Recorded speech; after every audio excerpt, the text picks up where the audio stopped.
Hey guys, do we have more technical difficulties? I seems that something happened around the 16-minute mark, so again, sorry for the mistake. I don't know what I did wrong. I promise you, it wasn't me. Can't go a stream without any issues. Oh, whoopsie. I can't go Can't go a stream without a week without streaming problems. Gonna tweet that out for the rest of you. Here's the link.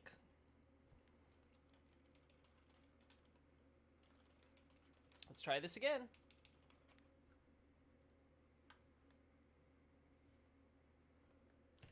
Ugh.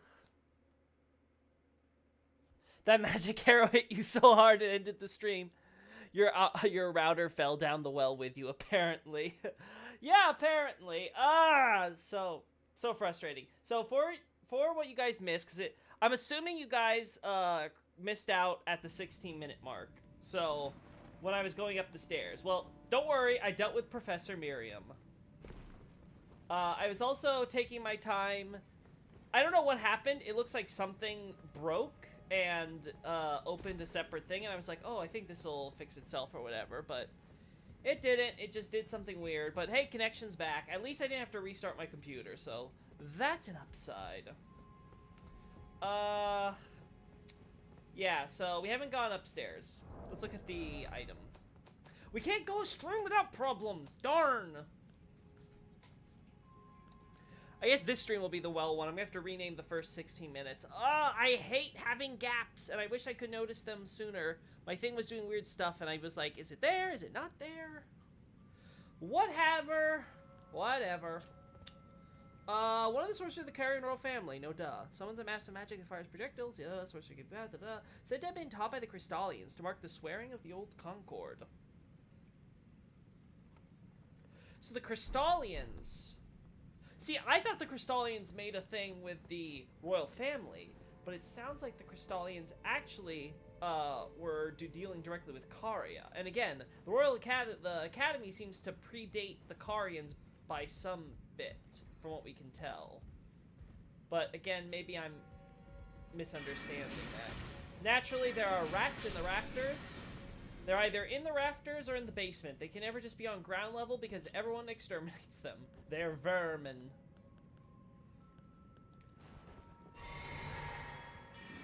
As you can see, I have clearly the health to be risking my life up here. Clearly. Oh, that nearly killed me. If I remember right, there literally is nothing up here except whatever shinies you might see, so. Well, I should have seen that coming. Did you enjoy Discount Teleport Mikolash? Yeah, Professor Miriam was, she was quite a treat. So for what you guys missed, basically, I meteored her to death, like I always do. I always just meteor the problem away. And with a magic circle, you do lots of damage with those meteors. The biggest problem with her was actually making sure that I got in the right range, because I was out of range for her initially for some of those hits. And so I was like, okay, I gotta make sure I place the circle, dodge, then get the meteors out, dodge, etc. Do it again, rinse and repeat until she teleports. And there was an important thing that I was looking at, again, while we were away. I'll show you guys it as soon as we get in here. Oh, whoopsie. Where's my light? The problem with sorcery in these games, you gotta go through your goddamn menu to find the right one when you have a lot. Yes. Death. Glorious death.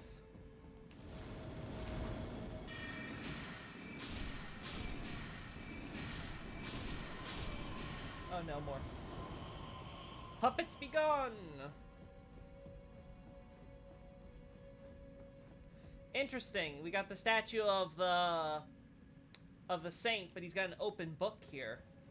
I think we otherwise have only seen that in the Erdtree capital on the bridge leading to the Divine Tower. Which, yeah, by the way. So, yeah, they call this Divine Bridge. For those that don't know, Divine Towers are called, like, God-given or God-gift bridges. I assume because the idea is that the two fingers that we find atop them are, quote-unquote, God's gift from the Greater Will. Now, this is where we picked up a Karian staff, which I didn't look at either, so let's do that very quickly. They might enact the role of a knight and enhances Karian sword sorceries. One of the two type of Karian staff. Okay, so this is something that a knight placed here, left on this monument. Again, I found this curious because... So, we can ignore, like, the little, like, flower imagery here. That's probably not important. That's probably just generic. But obviously up here, we see something similar to what we see with, at Stormvale. Statues of a hooded woman in a veil and things like that, with little cherubs. On one side you have a cherub with a book, representing sorcery, and on the other side you have a cherub with a jar that's spilling it for drips, or drops, which we've seen associated with America and the Erdtree capital, so the faith. But this image looks like women, or... yeah, it looks like they're women, with globes and seemingly incense burners, which again, not too unusual. And then you have, above here, more cherubs with statues, with books, along with the statue of the sorcerer, which that I'm pretty sure is the same one we see in other statues depicted around here. It looks like it, but again, real hard. I'm gonna have to look closely. In fact, you know what? Well, yeah, let's fix that first. Let's take a screenshot here, so I can look at these for later. Again, just general monument that looks like a knight left his staff here. Very curious. I wonder how the game would feel if you could bind each spell slot to a key like World of Warcraft. The problem is I'm playing on controller, so that won't work. Like if it was like a radio menu, maybe. Maybe if the game could do something radio menu style, but it's kind of hard because like the D-pad is already dedicated to just like switching and all that. Again, it's very weird. It feels like Souls games are designed for melee stuff more than for magic, because there's just so much stuff you can do with magic versus melee. Alright, let's get the last bit of items here. Alright, you know. That was overkill. And didn't even do the kill.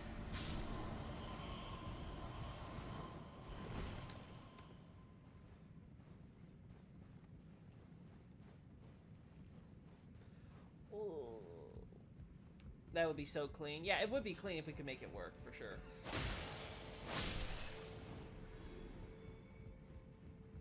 Alright, where are you, you little shit?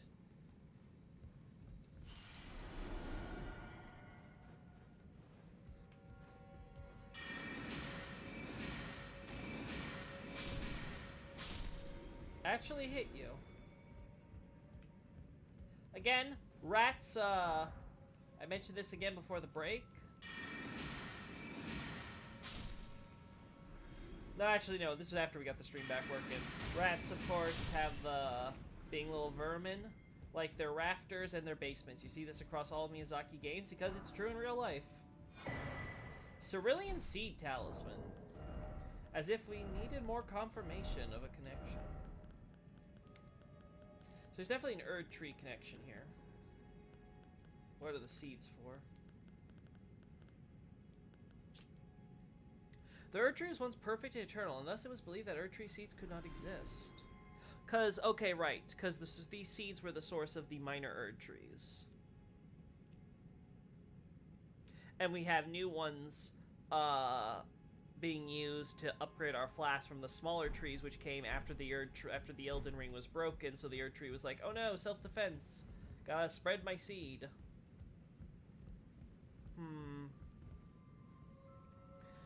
So I guess the idea would be that this item is here because this study may have been used to try to study the seeds at one point, sort of at the roots of, again, Erdtree Golden Order fundamentalism.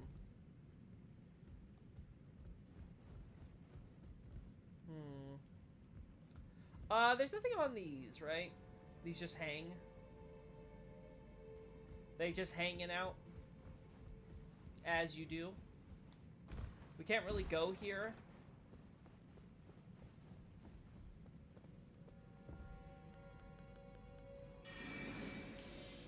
Until we, fix that. There's another doorway over here, though, right? No! I thought there was. Oh, well. Again, curious if this actually depicts our globe or a moon, much like what we saw below.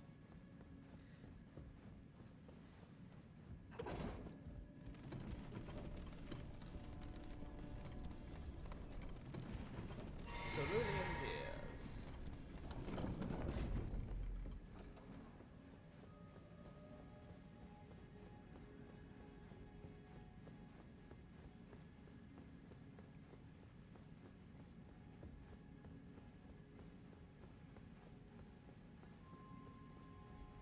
Let's see.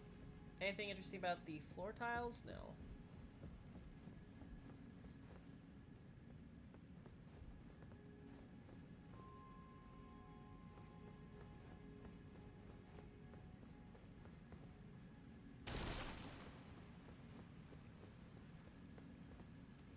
And nothing here worth pointing out.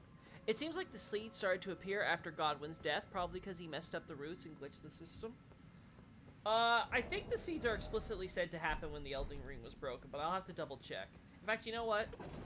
While we do that, I shall check what I got here on the seeds. Do I have a note on this? Here we go. Golden seed found at the base of a tree. When the Elden Ring was shattered, these seeds flew from the Erd tree, scattering across the various lands as if life itself knew its end had come. Low Japanese. Yeah, found at the base or the foot of the phantom tree. It came flying to various lands from the golden tree when the Elden Ring was broken. Yeah, as if life sends its own end. Yeah, okay, nothing. Yeah, English and Japanese. Again, localization for this is pretty solid, so nothing really notable in that specific item. Godwin got his dead juices on the tree. So yeah, it says it was when the Elden Ring was shattered. It doesn't seem to credit to Godwin. Though, again, I agree with you. I think Godwin probably didn't help. Because Godwin's death is what spiraled all this into motion. Because Marika didn't break the Elden Ring until Godwin was dead and buried, so... Clearly things are. Yeah, so we see a road here. And we kind of see that here. And then it leads to the cliff. So clearly, something was here at one point.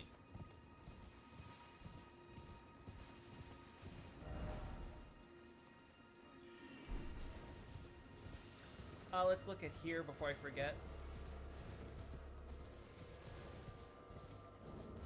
Hey, wolves.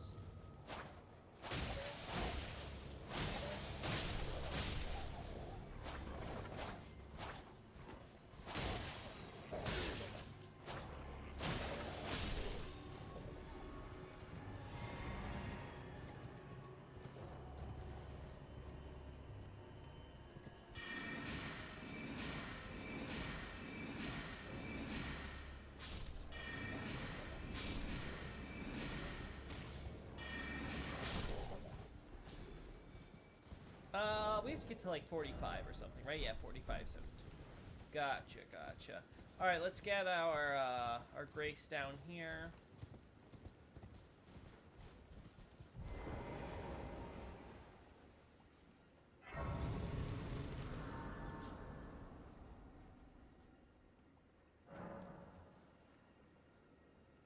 That makes the minor Erd Tree Church weird because there's a statue of Radigan and a dialogue that's just the beginning of fundamentalism was by Radigan.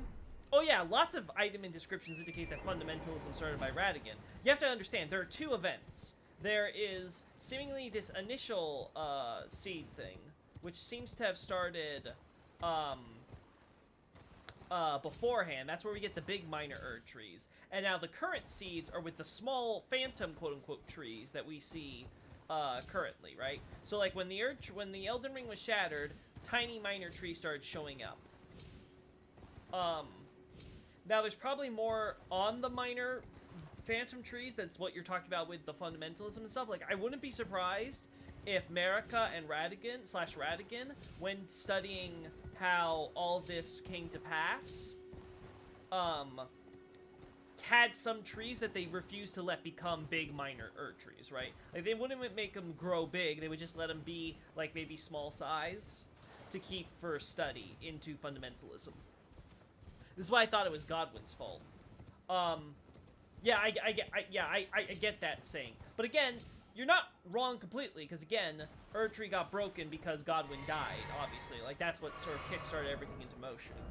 It doesn't look like Marika was going to break the Elden Ring until that point. Like, maybe she was planning it, who knows? But clearly that was the event, which sort of caused everything to spiral out of control and had her go, okay, I'm breaking this. Boom, shatter. And Radagon was like, no you ain't, bitch. And she's like, bitch, I am God, not you. I make the decisions here. We are breaking this, other me.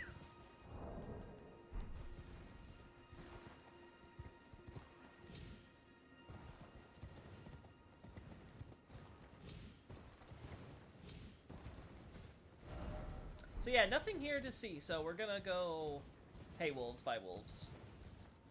We have to go back to the Blackguard and, Raya, because I never dropped off. I never gave her pendant! Oh my god, I just realized. Poor Raya! She's sitting there with that awful hunch this entire time, innocently waiting for me, with that suspicious, behavior of hers, and yet innocent demeanor. What have I done? Granted, she's probably evil, so...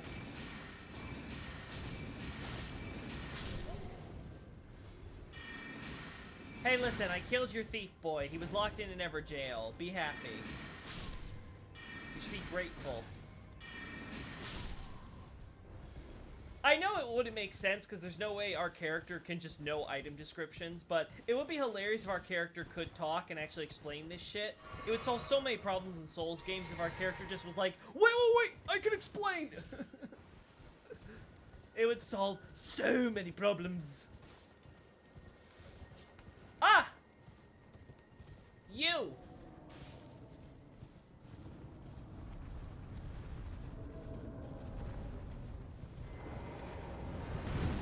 So I have to wonder. We find you on the way to Divine Towers.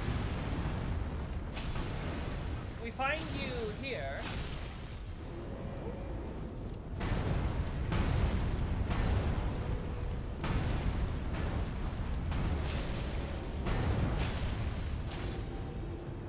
And we find you in that area with the big highway ruins.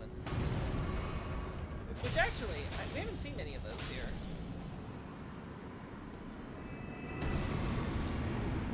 Again, much like the Farum Azula ruins that have crumbled and fallen on areas, I'm curious how extensive these different ruins are, because they can tell us a lot about the civilization that created them. Ooh, I think there's more stuff back here, isn't there?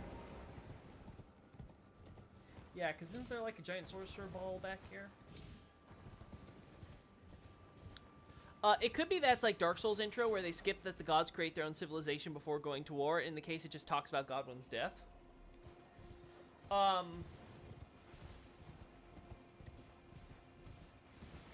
Yeah, there's obviously... We know from various dialogue and item descriptions that clearly a lot of stuff happened. Like, the intro does give us an idea, right? Like, Godwin dies, the different runes get broken up. I think I recall there being dialogue that Marika speaks to her children and stuff, warning her about what'll happen if they go to war and stuff like that. Like, the greater will forsake them and all that. There you are. There you are. Alright, do you die to this? Oh no! Artillery strike!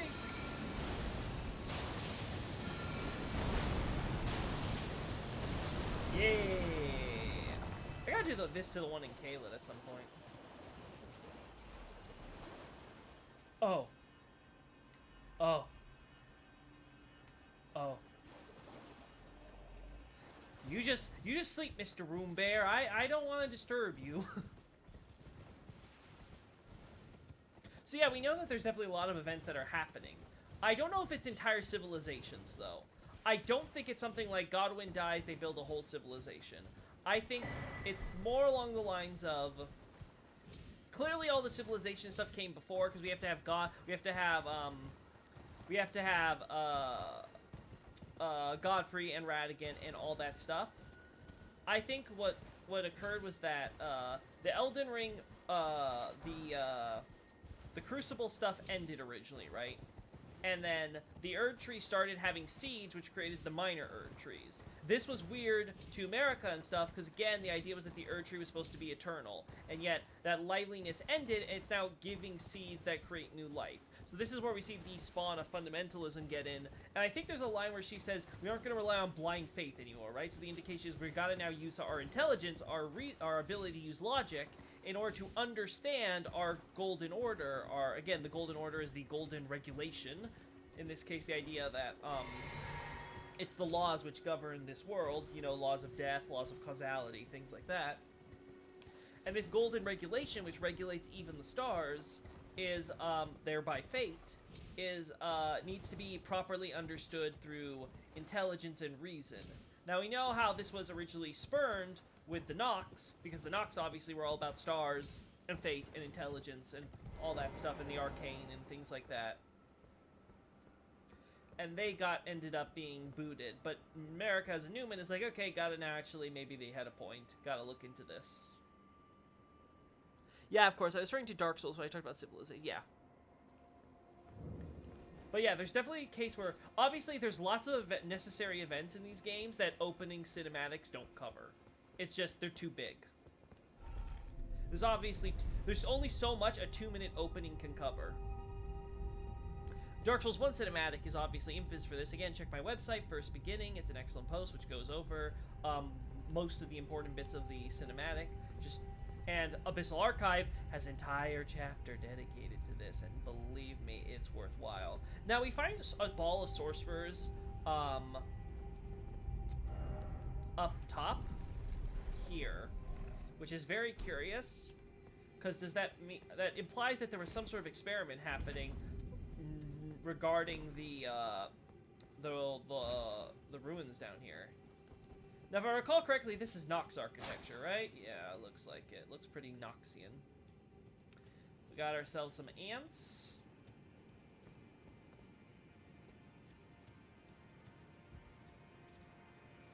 Lots of bodies. Again, curious how these bodies haven't decayed. Oh. I hope you... Oh, no. Oh! You're squishy. I like you. Oh. Frada.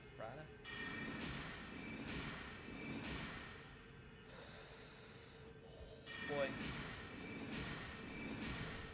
And now I don't do enough damage! Whee! Oh, come on! I can see it! Why can't I lock onto it? Game. There we go. We can see tons of coffins, both of the wood and stone variety. Again, I'm curious how much of this is Rhea Lucarians dumping their people down here. Like, someone was like, I'm going to create a sorcerer ball, and then I'm going to dump the bodies down here. I'm curious if that's the idea. Or are the bodies actually used to create the sorcerer balls? That could be another possibility, and this is completely unrelated. But the location is suspicious regardless.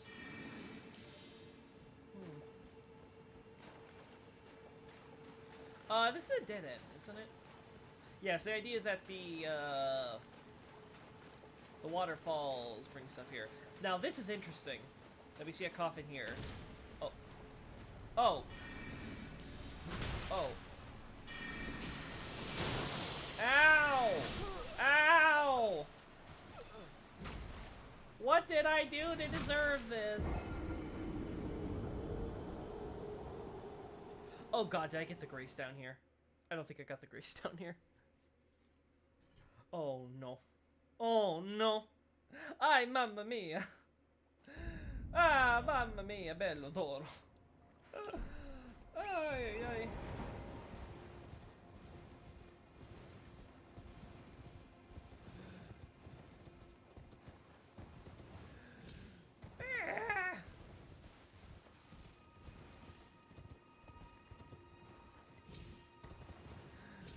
I know, right?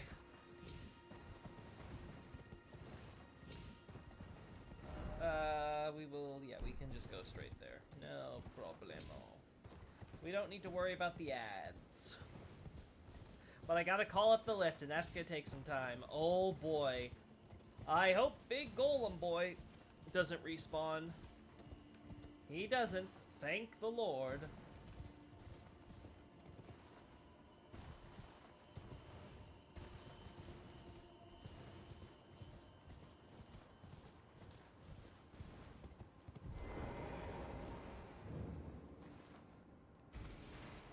Alright. Come on, Magic Lift. Oh, I can actually see the bottom. That's actually kind of neat. Honestly, this doesn't feel like it's as deep as the other well. To be quite frank. Not that I'm complaining. Is this first playthrough? Hey, guest, welcome in. No, this is not a first playthrough. Technically, I had another playthrough.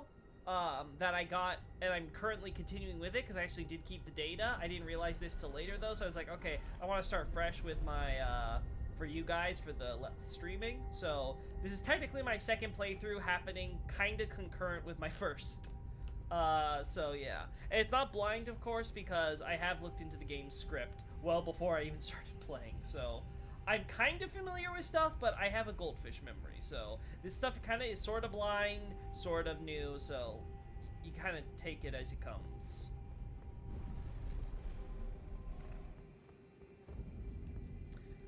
Yeah, so you do that. Now, Loki, use the grace. Grace is good. Grace is your friend. Hey, Dom Romcom, welcome in too. Well, new people I'm seeing. Do you have a theory yet on what brought Radican into being? I assume it's the Greater Will, because Marika really, really hates Radican. Like, honestly, I don't even want to imagine what the self-sex was like for those two. Because, like, ooh, man, that's quite the hate boner she has for himself. It seems to me, though, based on the way Marika refers to Radigan, that it's possible, again, not saying it was, no, sorry, I should clarify this. It seems like it was done after the War of the Giants for sure, because Radigan's red hair seems to be the Greater Will purposefully spiting Marika by giving something that Radigan hates, because obviously Radigan is Marika, and Marika obviously has no love for the Giants, considering what she did to them.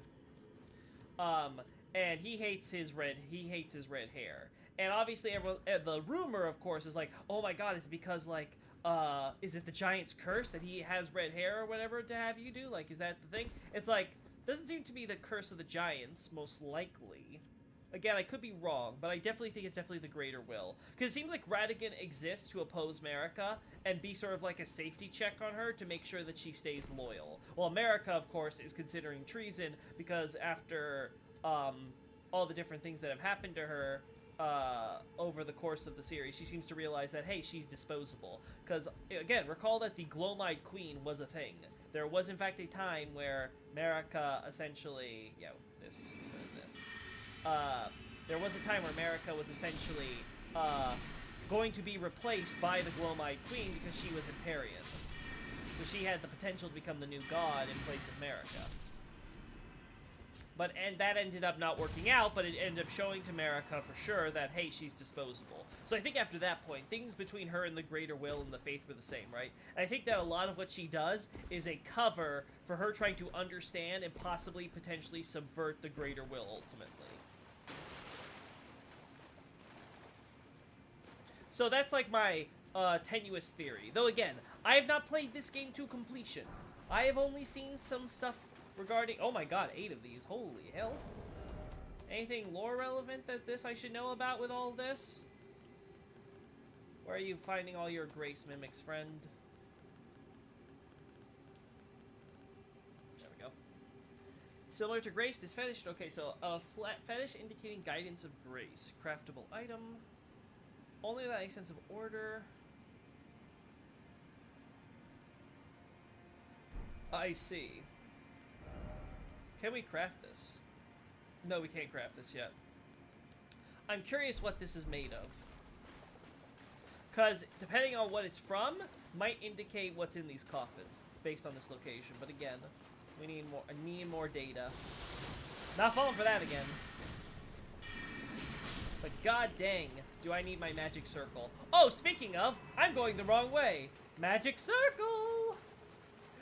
Why are you distracting me? I need my runes. Runes, oh, runes.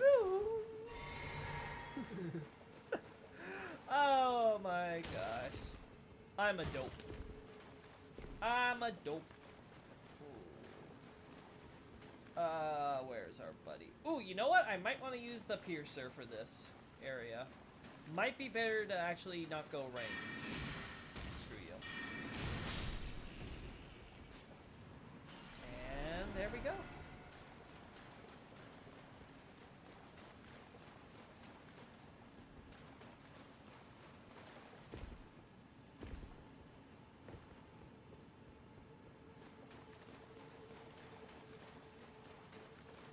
Gosh, so difficult to move forward and drink water. Stay hydrated, chat.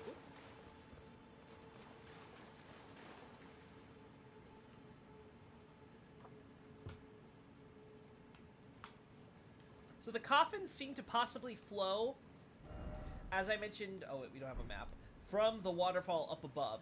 If we ever get to the top side of that waterfall, I want to confirm and check if there's more coffins up there, because that'll confirm these wooden and stone ones all come from there. Now, this is a good time to try out Slicer. But I think there's more back here, so...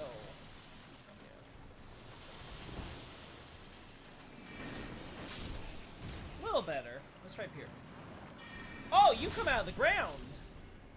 Yeah, Piercer's better. We just gotta make sure that we get it before, Oh, there you are. I don't even need to charge it, yeah, so this is perfect. Was there something on the wall I missed? I thought I saw something blue. Must have been, reflection or something.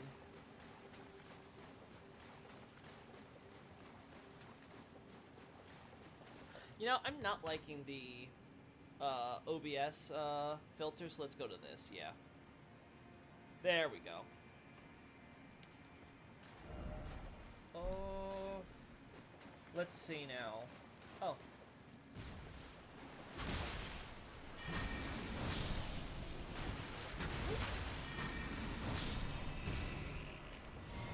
Now, admittedly, it is a bit more FP consumption, but I think it's just more efficient this way. Silver Fireflies, that's to be expected. Golden Rune, that's to be expected. Are these all human bones? Some of these look like they could be cow carcasses. Obviously, we see how most of these are regular corpses, but only a few are bones, so it seems to be the indication that, yes, obviously the ants are eating. Again, notice how all these corpses are not decaying other than being eaten in water. Again, there seems to be this indication that water might have some sort of anti-time effect. Opposite what we see with the Greater Will, which does seem to have some connection to time.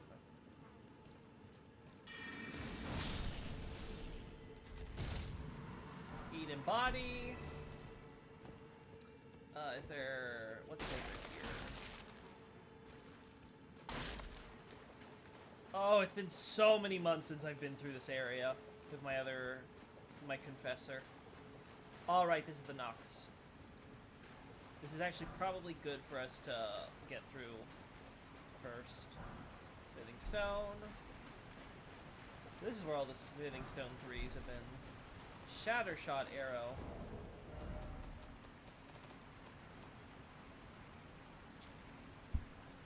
Oh, Shard with Crystal. Okay, that makes sense. That makes sense in Liurnia. Again, much like what we saw with the other river, the Shifra River, there looks to be a regulation of the water being done by the Nox here. Now, correct me if I'm wrong, we don't actually see a Nox priest with this kind of headwear, right? It's always the twin crown.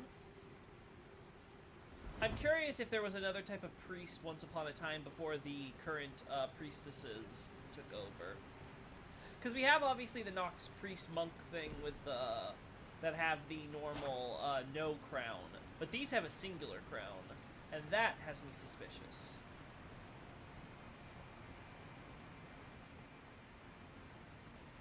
I'm not missing anything, right?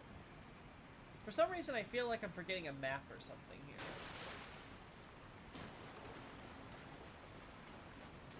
I'm probably crazy. Probably a little insane. I mean, what's my sanity? Actually, don't notice it. Don't see it. I'm probably blind. Alright, so we see the Nox ruins, and now we're going... Well, I guess not ruins, technically. I guess the city's still active, technically. But we can see here how... There we go. We can see how this leads into the Ul ruins. I forget what is the localization called this? Like Ul Palace or something?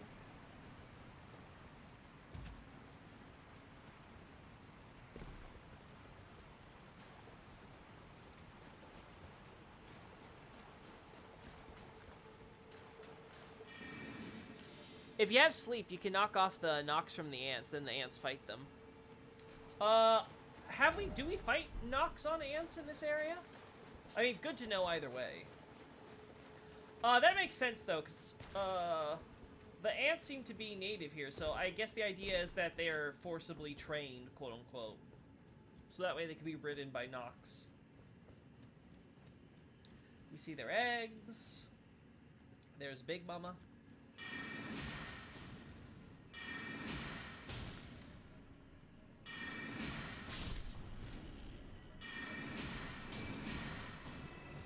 Oh my god, really?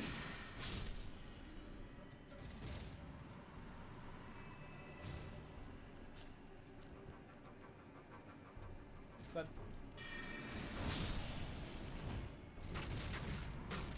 right. Ow. Thank god I was out of range of that. Dang it. Perfect. Just gotta remember there's a slight delay even on Min.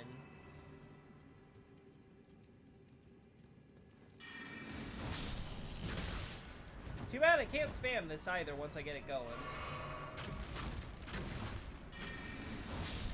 Gotcha both. Hey.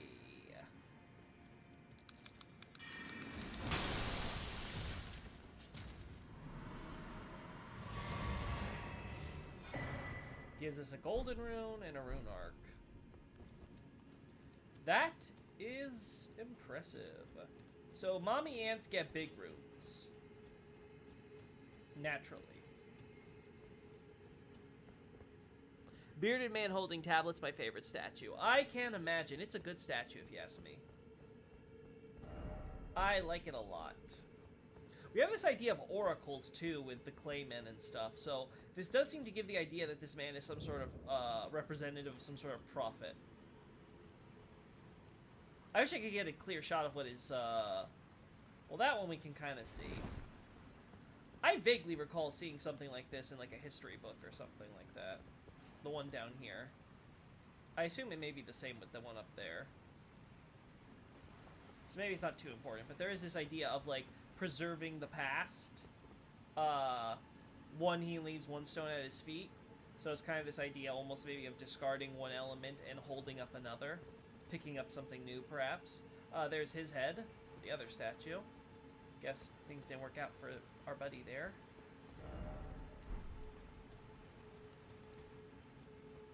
I need a map! Make sure I'm not missing anything.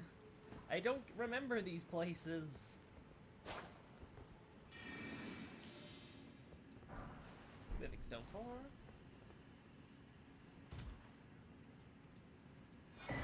Celestial Dew. Now again, dew, tears, these are all the same term for drop. The only exception is, that I can recall at least, is the dew-kissed herba, the herba. This is, this actually does use the term for dew, though it doesn't say dew-kissed, it says night dew or evening dew. Again, obviously the association with underground and the night and silver. And the idea that this is the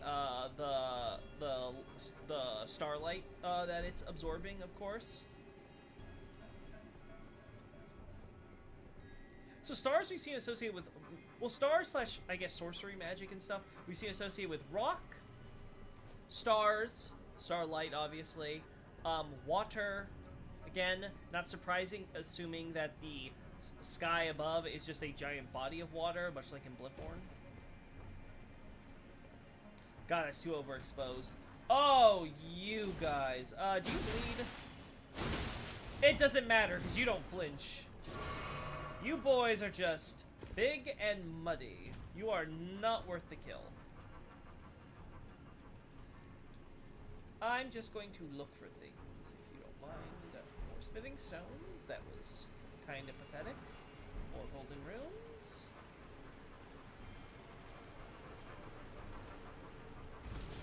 Bring that down just in case. And then we'll bring it back up once we're done. I don't think I need to go back up, though. So again, we see how the water's being regulated through here. I find this interesting, though, because it doesn't...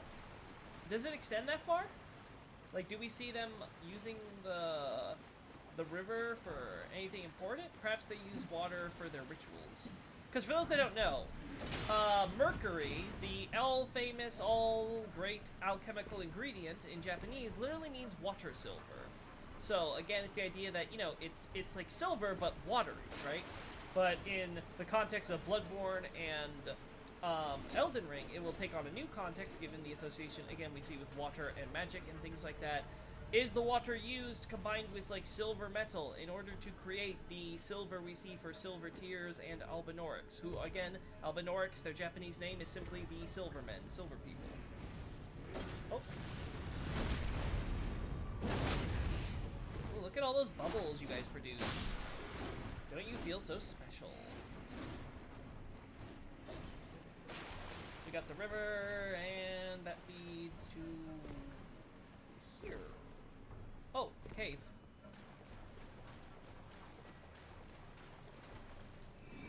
No, wrong one.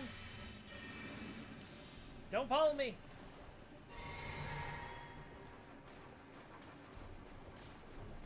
Alright, I'm safe. Oh no, I forgot about you. Oh no! Astel, listen. Go back to your asteroid. It's in your name.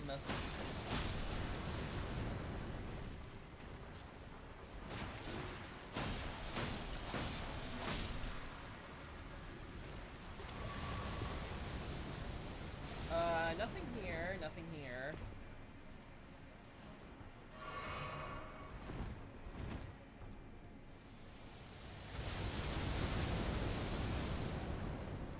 Here's a question. Do you guys hit this?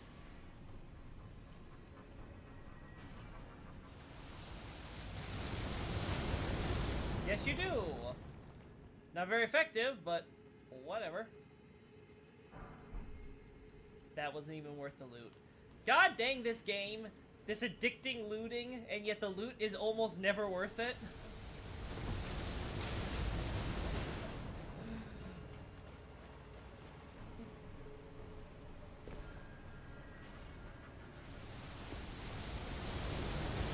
Thank you, convenient tower. What'd I ever do without you?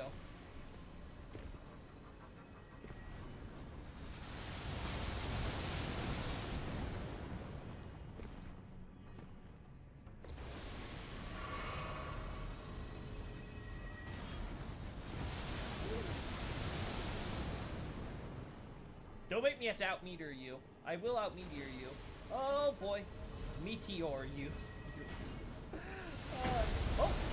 Oh, you can break that. Oh, good to know. You can break graves. That's disrespectful. Astel. Astel, please. Astel, come on. Alright, what's poppin'? Hey, Adolphus. Good to see ya. As you can see, I'm dealing with a star. The stars do not like me. Outer gods, what have I done to offend you? Besides everything. Oh, wow. I swear, meteors, like, handle everything. Like, why am I even surprised? My answer should always be just more meteors.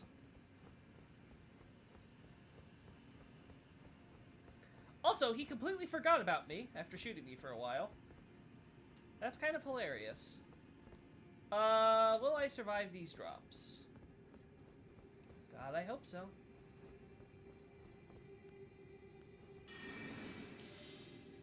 Oh no, I can. That's not that bad. There wasn't an item or anything from one of those drops, right? Doesn't look it. I hope not. Oh, buddy! How did you find yourself in this predicament? What would have happened if I didn't kill Astel for you? Someone there. Oh, Customer.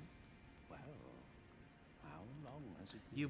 You all know how this is gonna end. Couldn't watch it yesterday. We had a bake sale at the mosque. Estelle is a fabulous queen. Well, hey, you know what? I'm glad you guys had a bake sale. I hope it went well. Thanks for tuning in for today. Don't have anything I want from you.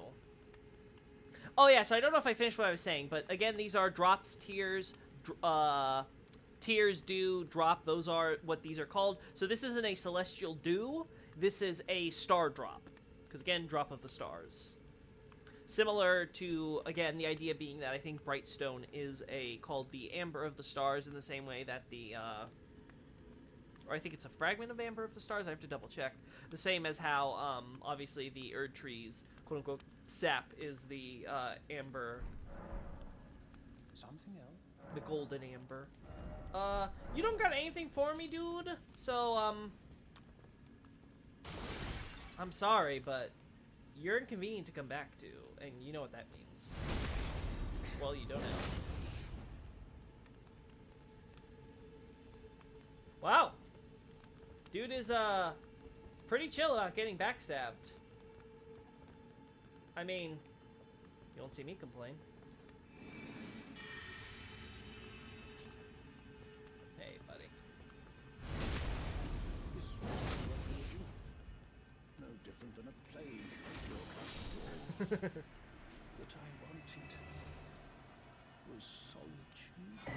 Yeah, sorry, mate. I will not allow it. There we go, a map. That's what I wanted. Okay, did I miss anything here? Nope, just takes us to the paths. I took the best path, I think, up here. Good thing. Oh. Looks like general stuff that you'd see in a history book. Can you get a good look at the one up here? That looks like a tree. Or like, cause you can kind of see the trunk and then the branches there. Ooh. Were the oracles, now keep in mind, I think I mentioned this in the previous streams. An oracle, in this case, refers to an expression of God. So the idea that the God makes himself known to you, and that is your oracle, right? That's the idea being, is that you get to hear the divine message. So the idea with the Mudman is they're trying to search for oracles in bubbles. So they're creating bubbles, and these were used to be the priests of this ancient dynasty. And they're trying to reclaim that. So was their original oracle the reason for this prophet figure here? Did they predict the Erd Tree? Was this civilization given was it sort of like given forewarning that the Erd Tree was coming, that it would be the new it would bring the new order?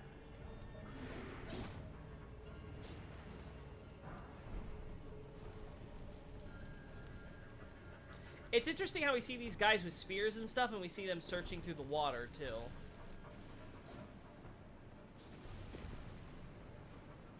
Oh, you are not a plant. You're not a plant at all. Oh no. Thank God you're all slow. I consider you an environmental hazard more than an enemy.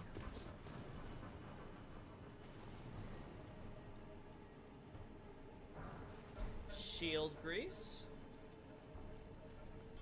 Well, I see what Astel did to all of you. Again, nothing unusual here so far. I swear, you find fur calling finger remedy literally anywhere.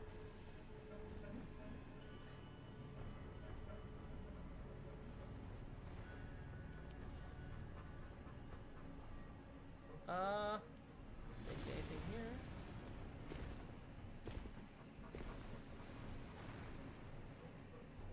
I'm surprised that nothing ill comes from killing the merchants. Yeah, I'm surprised too. I would have thought there'd be something, right? Like, I think there was like a cut questline thing where like they would like start investigating and then they would figure out and then they would like come after you or something maybe. But like, nope. Final game, it's just like, hey, you wanna bring them to your place? You can do it. I'm like, okay.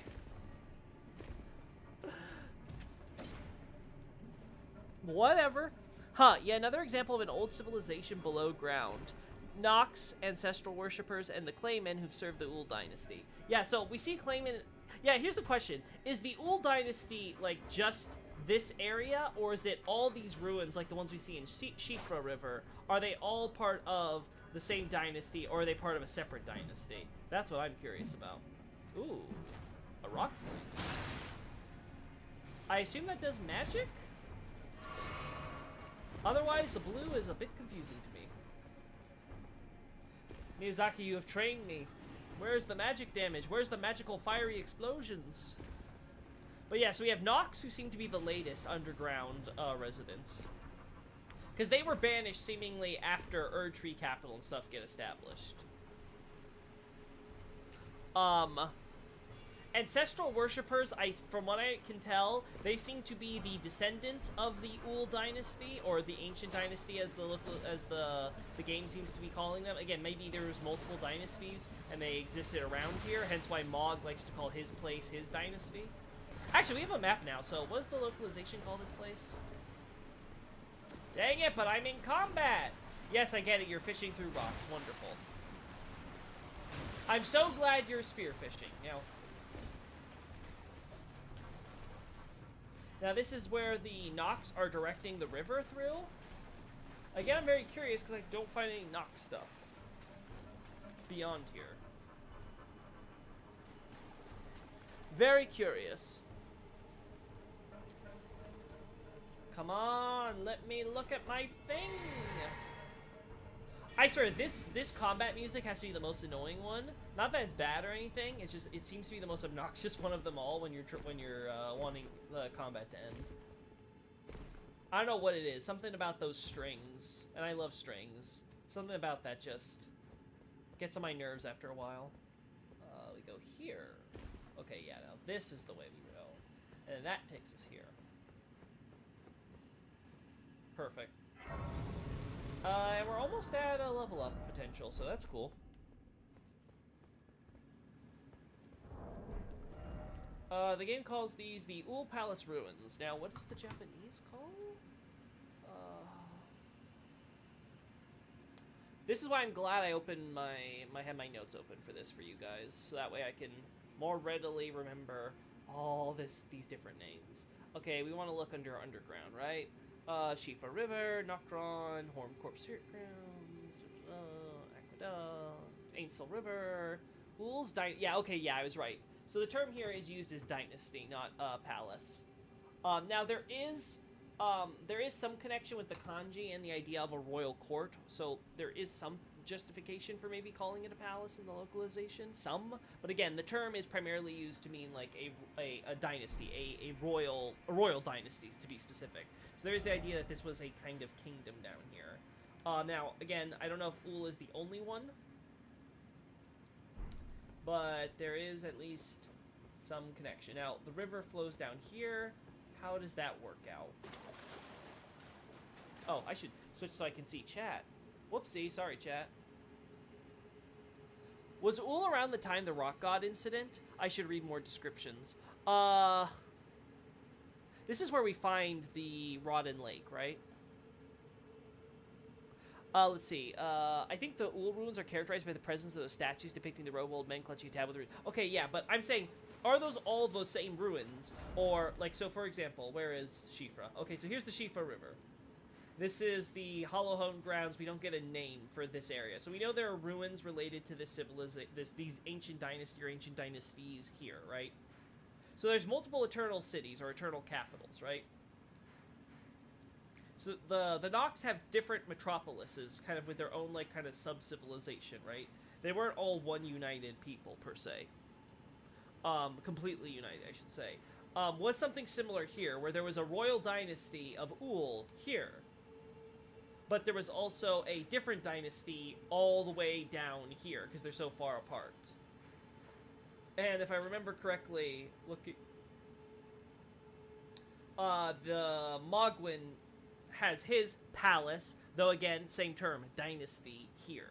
So that would be the idea, is that Mogwin is copying the old ancients by being the idea of like, okay, they have their dynasty, I will found my own dynasty in the ruins of one of the old ones. There are so much stuff that we need to pierce.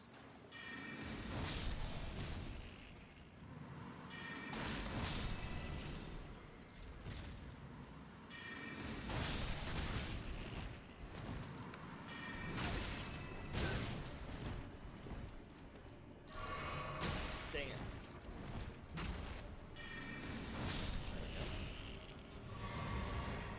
Alright, what are you eating? Formic rock. That's not healthy. Immunizing horn charm. That's interesting. So, immunizing horn charm is... And what was the last question you guys had?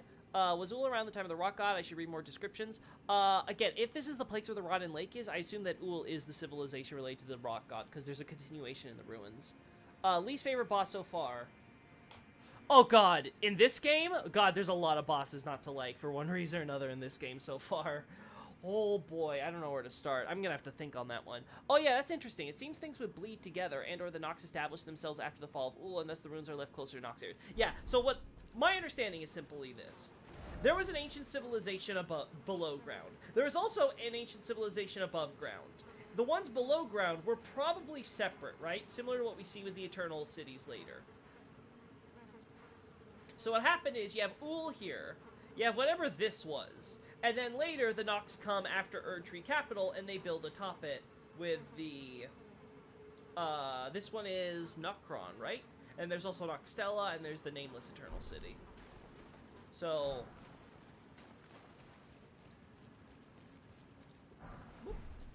So we have the idea that you have this difference, you have this, let's say that there was this, it's kind of like the Fertile Crescent, right? Like there's a bunch of civilizations that were in the Fertile Crescent in early human history, and sometimes they were united, sometimes they weren't, but they were kind of like these own city-states slash mini-kingdoms. And sometimes they were brought under empire with the Babylonians and the Assyrians and the Neo-Assyrians and all that. So... that seems to be the idea here with the Ul stuff, because all their stuff looks very Babylonian and or Greco-Roman. So it looks like they were like the ancients, right? Like they're like the true ancient history below ground. And then above ground, we see the highways and stuff, right? Like, again, recall what I was talking about when we had different like highway ruins and things where they were like supports for different highway structures and stuff that would have bridged across to the peninsula, that would have wrapped around here, that would have headed toward this tower, that would have connected to where Morn Castle is now, etc. We see similar stuff in Caelid, right? Like Caelid's got a lot of these. There's a bunch of them in Caelid which converge around here. And there's a big blank spot, and you can see it here, where it's like all the way along here, there's all these ruins, and they get lower and lower and lower as they reach this spot in Radahn's desert. And then if you go underground, I was actually tweeting about this earlier to someone who was asking questions, you can find more of these ruins in Mogwin Dynasty area. Happens to be right directly below where that blank space is. So there is this implication that there was this highway from Farum Azula, which was somewhere around here, because this is where we obviously see extant Farum Azula ruins, and then they would connect this human civilization above ground to this little passageway that would lead below ground to the underground civilizations. So yeah, there's a lot of history in the environment that we have to parse through. There is so much to go through, and obviously I'm just giving you guys the cliff notes of what I've so far followed as I've gone through playing these games. This game, I should say. Like, holy hell, this game is big. There is so much to consider. Yeah, there's so many cool connections in this game. Like, honestly, I love the map and what you can do with the map, because it lets you really keep track of, oh, what's happening below ground here while this is happening above ground here. Like, we'll see something with Rhea Lucaria very shortly that I wanna, when we continue through this area, that I remember from last time, because that really stuck out to me. But I don't remember if I put it in my Twitter diary or not. I assume I did, but you never know, knowing me. Also, it's so weird that so many of these corpses, oh, they don't show it, have this weird, like, burn look to them. We see this a lot, and I'm not sure if that was just, like, a stylistic thing that they kind of carried over as they were working on this game, and they... Oh, right, Godwin basilisks. The worst kind. Yeah.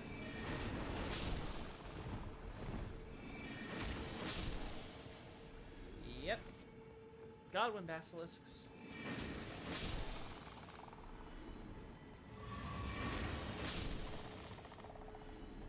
Now they bring death instead of petrification. I don't know which is worse. I guess technically one doesn't let you be a stone statue, but the other makes you basically live in death. So, again, I don't know which is worse. I'm curious that they're only at this part of the ruins, though. Obviously, the bodies keep going from the river and stuff. And then we get to the... Yeah, so the Lake of Rot is here. Now, here's what's interesting. Obviously, Aeonian butterflies, because rot and stuff, so spawns more butterflies. Again, we can see some of those Uul ruins. A lot there. Gonna have to go there eventually. Now, this is where I assume that the Uul civilization... Again, because we have a continuation from ruins here, ruins around here, ruins here. So I assume this is all part of the same dynasty. We can obviously see how the rot is the trees. Now here's the curious thing. I think the rot is actually spread because of the Nox. Now hear me out. We can see very, very faintly, but you can see Nos architecture here. And that looks like another one of their dams. Their, what do you call them? Not dikes. For water control. Basically a water regulation facility, right? But it's clearly closed. They are not dumping water into the lake. And this makes me think, what if this swamp was actually just another part of the Ainsel River or whatever, and it was flowing, but then the Nox said, what happens if we close that off? So they did that, and then they let the rot spread this way. That's what's got me thinking. What if this rot spread not because of something the Uul people did? Because the idea is that we have our buddy, the... Oh, do we not have it on us? Oh, I think we put... No, yeah, we do. We have the idea that there was a fairy, right? And now Ainsel and Shifra are both terms related to fairies. I know that. So there's this idea that water is associated with fairies. Again, the idea that this fairy is depicted as this dancer in blue. Again, makes sense if it's water. If it's like incarnation of water. So it's like the fairy is like water in this, I don't know, fairy-like form. Whatever a fairy looks like in this universe. And then... Sort of like, the fairy may be like an idea that's the outer god of water or something. Maybe there's one for each river. And the idea is that basically this outer god taught a blind swordsman. The blind swordsman learned how to have this flowing, watery style, which we see a lot of nomadic warriors copy to this day. And the idea is that, again, much like how they're nomads and they're always, quote-unquote, flowing, they're always on the move. Same thing, they don't stagnate, don't settle in place, keep moving, keep flowing freely.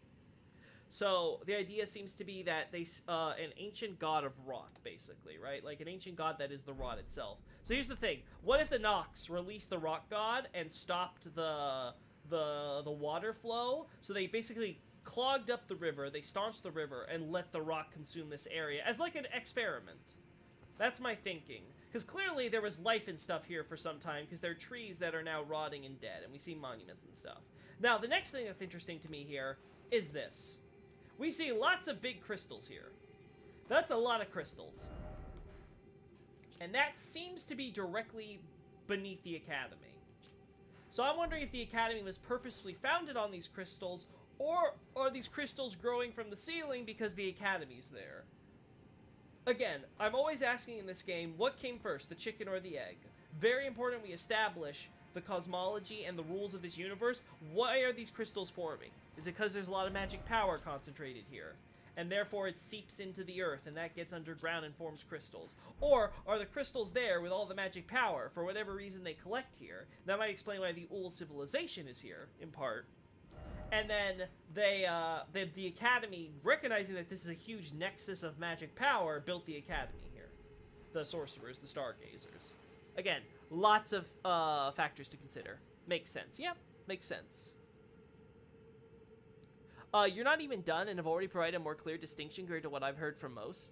Well, I'm glad you think that. I try to be very rational and methodical in my approach with these games ever since I started seriously looking at them. It's kind of weird because I'm not having like my casual playthrough kind of, because I'm doing this stuff through streaming and all that. So I'm not really getting like my casual experience of this game and then like I stream it or whatever. I'm kind of like doing it side by side because these games are so big and I don't want to, like I said, I already have my Confessor playthrough and I have this Sorcerer playthrough. I don't want to keep going with doubling and tripling down on that. Oh, what's that over there? Okay, no, it's just a weird light that they put down there. Yeah, but there's so much here on the Academy sewer.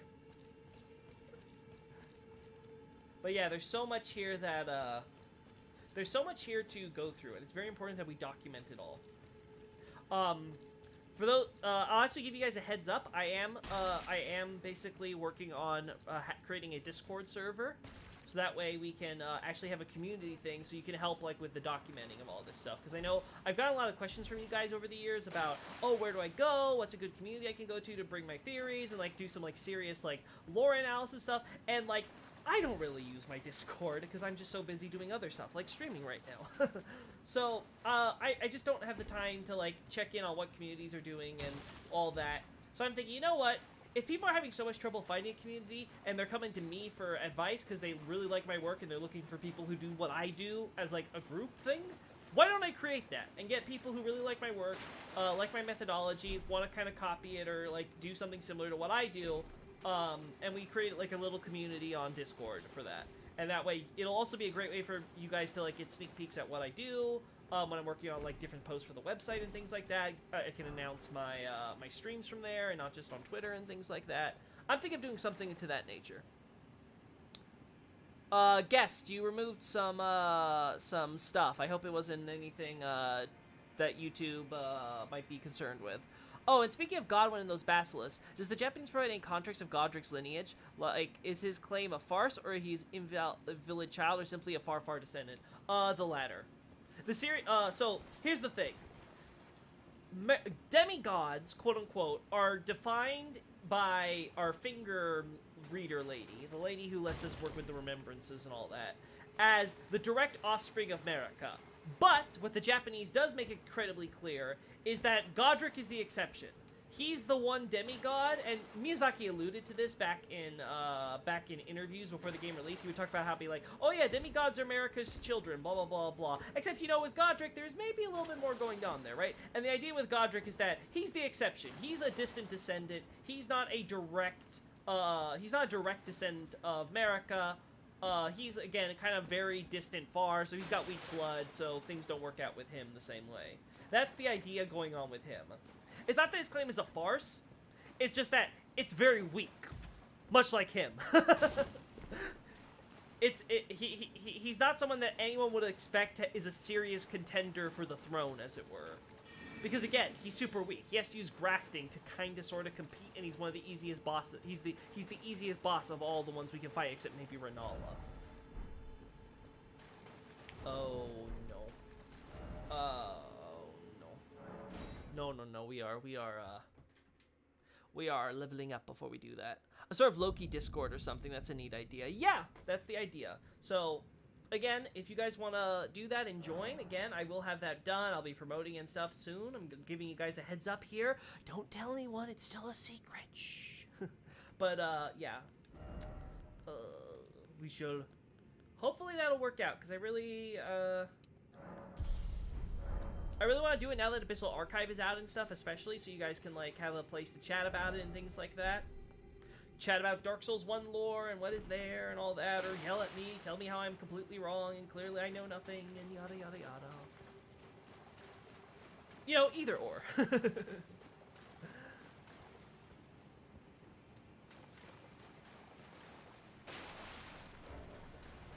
Listen. I don't know why the Nox are directing you, but it'll all work out, River. It'll all work out. So, knowing me, I will just use meteors to beat this boss into oblivion. If I remember right, it's a Dragonkin soldier, right? And we already fought one in Shifra, so this should be easy, I think. All right, the Petrified Messenger wannabes. And hey, Mr. Night Lord wannabe, how did that go for you?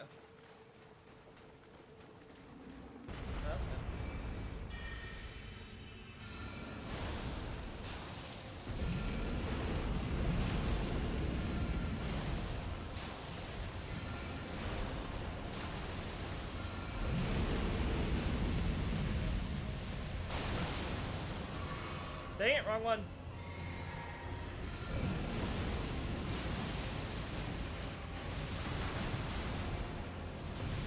Oh boy. Oh no. Big boy here is killing my frame rate. Yeah, we're gonna end this fight now. Yeah, this fight cannot go on too long. Oh my god, this fight was so much harder when I was doing Confessor. Oh my god, that meteors are so stupid. I love it, but I hate it. Why are bosses in this game so freaking easy in some cases? Oh yeah, congratulations on that, by the way. Probably gonna get the digital copy. Yeah, congrats. Again, digital, physical. Again, physicals for those that really like the collector stuff. I know that it's very pricey, so again, feel free to, when it comes to Abyssal Archive, buy the digital if you think that's more affordable. And who knows, if you really like it and you really think it's worthwhile, maybe you can buy the physical later down the line. Again, it's your choice. It's your money, right? But yeah, feel free to get it, read it, have fun with it. Okay, so I want to say that this is part of some weird ritual shit that the Nox did. But then I see this shit. And I'm just like, FromSoftware, what the fuck are you doing? Why are you making this so hard for me to just want to say, okay, these are the citizens of Nox, they did some weird ritual crap, and it caused them to do that. That makes sense, the way they're formulating stuff. But then, you give them a base. And worse yet, you don't always hide the base. So what the fuck am I supposed to do with this information? I can't deny people who say, ah, nah, man, they're just normal statues. Because, yeah, that makes it look like a normal statue. But then you see that, like, 99% of these are at least trying to hide the base here. Like, this one's not completely successful. You can still see a little bit of the bottom down there. A little bit of the corner. But again, FromSoft, what the fuck? What the actual fuck? Why do you have to make me hate you so much? Lordy lord lord. Also, how the frick am I not choking on, like, brightstone particles in the air? Like, holy crap, are they thick. Thick boys. Okay, so they redirected the river to flow into here. But they also have this river redirected to flow here. Uh-huh. Uh-huh. And then we got, big Skelly boys. Again, I'm assuming everything about the Nox seems to revolve around getting a Night Lord, so I'm just gonna assume this is one of their things into getting a Night Lord. Clearly, it's someone they buried, because again, we have this great Ghost Glove warning crap buried under here. Though again, I must ask, why are you so big? Why are you so big, Mr. Wannabe Night Lord? That clearly failed, because everything the Nox do fail. Because the Nox are just frickin' failures. Does it relate to the people who are apparently statues but don't look like they should be statues? Why the fuck would the Nox put that much work into placing a bunch of Dolly statues around a corpse room? Exactly, my point. BRB, by the way. Okay, yeah, no problem. Take your time, Adolphus. But yeah, I do not get it. It makes no sense. What is this? It does not make sense for them to put this much effort into just these statues that do not serve any cultural purpose. They make much more sense, again, similar to what we see in Bloodborne, as being like a bunch of statues that were petrified in the course of some crazy magic ritual gone wrong. Okay, so that's a place we'll eventually explore. I assume we're going to be exploring the city up top, too. God, they really want a lot of water. And the Lake of Rot is here, right? Yeah, okay, so all this water is being redirected. Okay, so this is the top of the... So yeah, we do explore the top of the waterfall at some point, so maybe we'll get an idea of where the coffins are here. But I don't know exactly how we're getting up there. Maybe through the city somehow. I don't see another well, that's the problem. Yeah.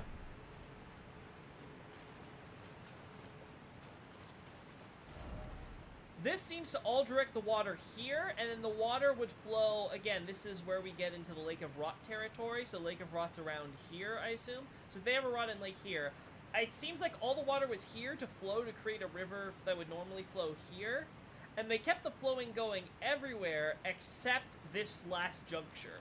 And that's extremely weird for the Nox, because you'd think they wouldn't want the rot to spread. They would want to cut it off by putting as much water as possible here to try to cleanse the rot. Because, again, that's the idea. Flowing water, cleansing the rot. Now, maybe the idea was, you could argue, oh, they understood that they would just worsen the problem because they can't keep adding in water because it'll stagnate there at the bottom. Now, my response to that is, have you seen how much water is flowing? I don't know. I think the rot might have trouble keeping up. Just a thought.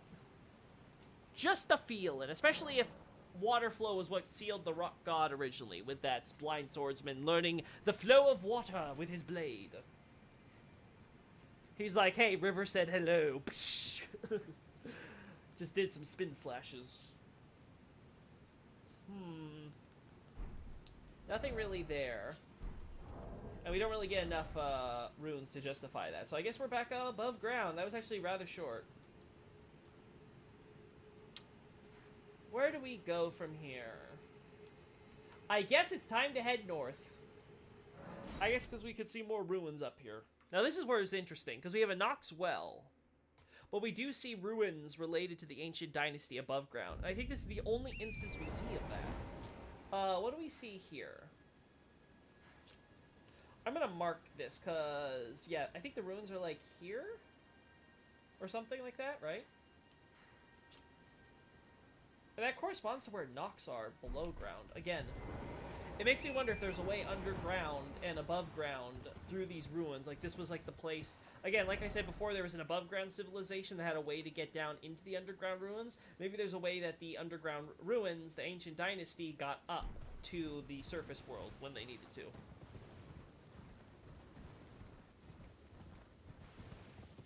Again, lots of things to keep track of.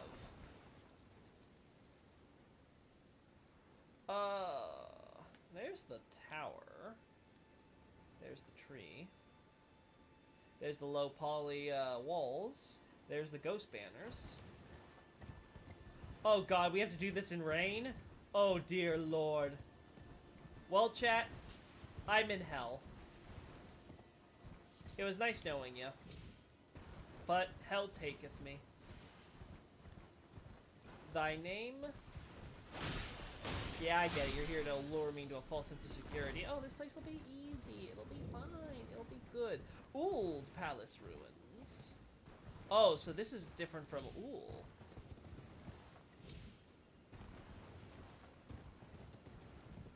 I'll have to check the Japanese for that in a sec. Well, first.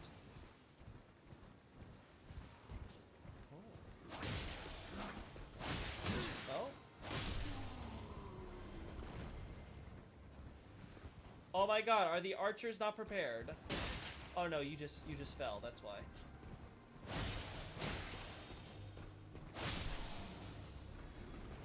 I'll get sniped from nowhere eventually. I have zero faith in my ability to not get sniped. Though who knows, the rain might be obscuring their vision enough so that way this isn't complete and total hell. Someone's trying to snipe me.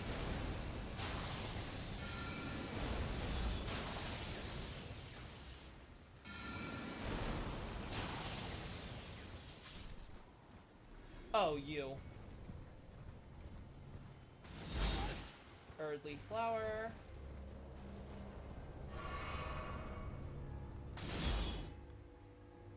Ouch. Listen, I'm already in a very compromising position.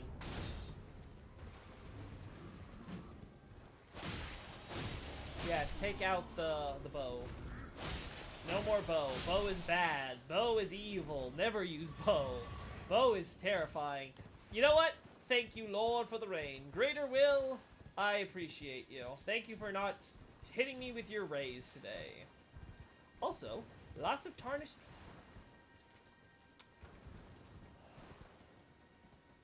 Lots of tarnished sunflowers around a statue where we just theorized about a connection to tree. Ooh, this is actually a good chink. Yeah, it's really looking like a tree here. Like, see, there's a trunk, and then there seems to be the branches stretching out. I don't know if we'll ever get a chance to look at this ruin without the guy's hands in the way, but, like...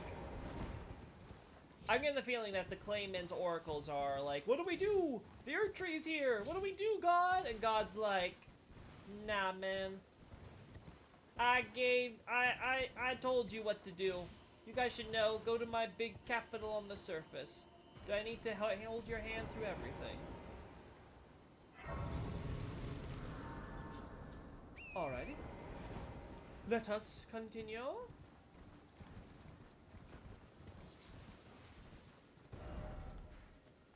Yeah, we're around the center of this now, so again, yeah, this seems to be... Doesn't seem to connect to anything particular, though. Herba.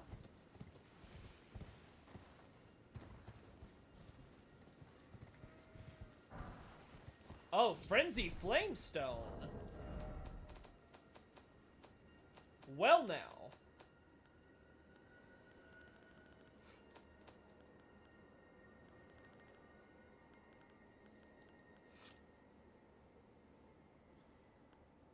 Of those who host the Frenzy Flame, from the Three Fingers. Confers madness upon those who not adopt the flame. Take care to not mistake this for its gentler cousin. Yeah, we can see that. Three Fingers definitely seems to be an obvious mockery of the Two Fingers.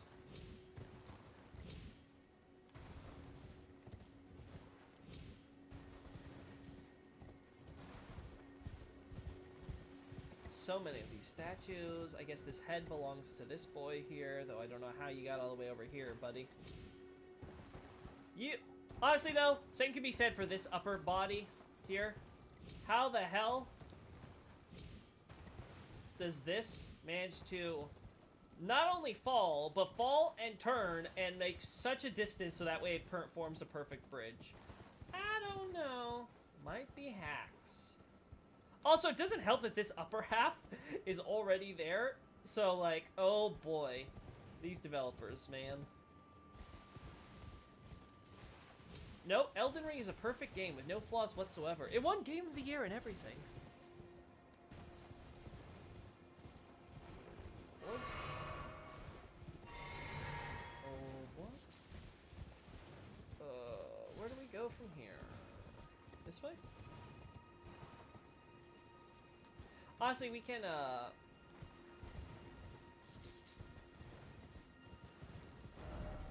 Oh, no, this is a path we've already gone to. Yeah. Okay, there was no point in going here. Is there... No, there's not. We have to go all the way around. Darn it.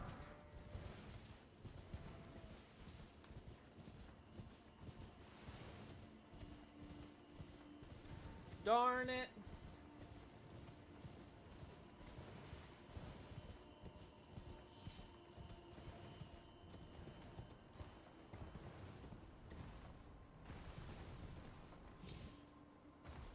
I'm hearing something. Is that what I think it is? Oh, right. You are here.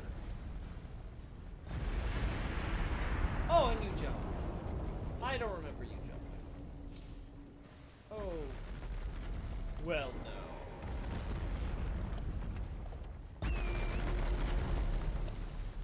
You don't have a bell, so...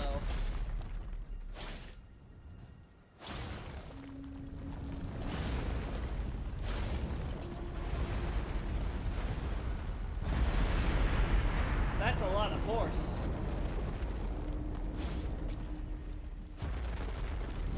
Oh my god.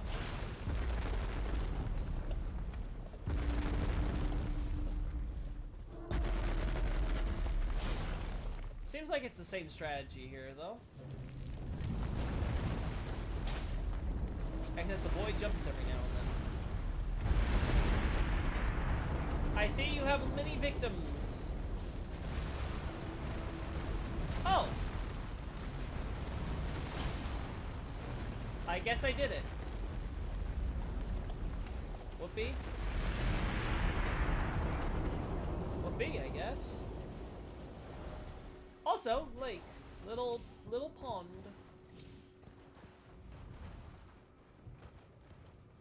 This lets me restore, stuff, right? Well, this playthrough, I'm not going to restore a lot of stuff unless it's directly pertinent to my build. So, I get the feeling I'm going to be using these mausoleums mostly for free runes. So, I keep saying it. Spiral Horn Shield.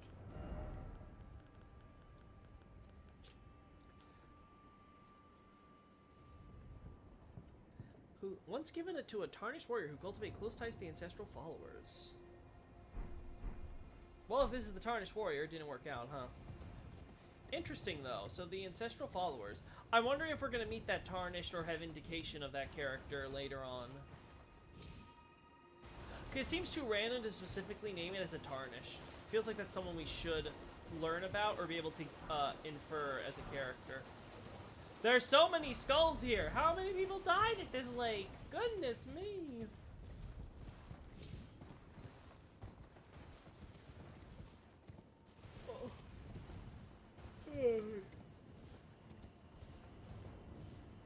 Anything here? Nope. More ancestral followers. And these guys are alive. This is the weirdest part.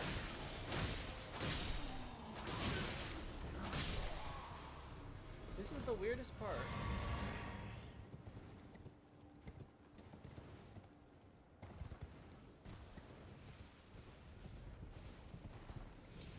No!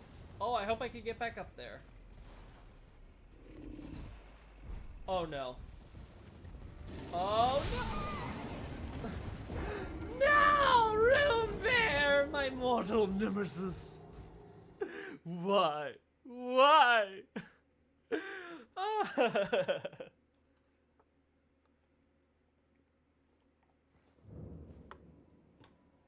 Foiled by Room Bear. Every freaking time.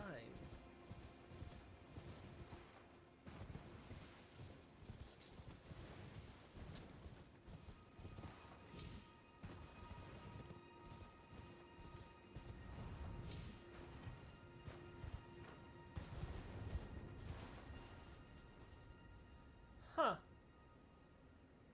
Just an empty black hole, huh? Isn't Godwin associated with the eclipse or something? Or at least I guess I should say, like, soulless demigods and trying to resurrect them is associated with the eclipse. Okay, yeah, so that'll just take us back. Haven't been up there. Want to get my runes first. Actually, does that place let us go that far?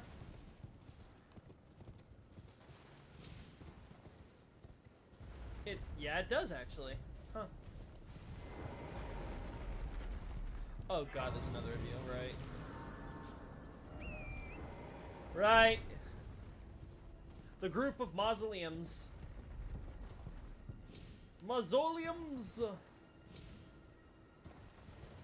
We shall press onward this way and avoid the dreaded room bear.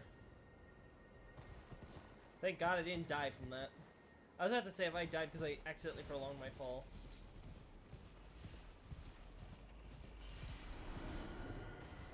No, it's okay, Mr. Room Bear. You just stay asleep. Mr. Room Bear, sleep. It's good for your health.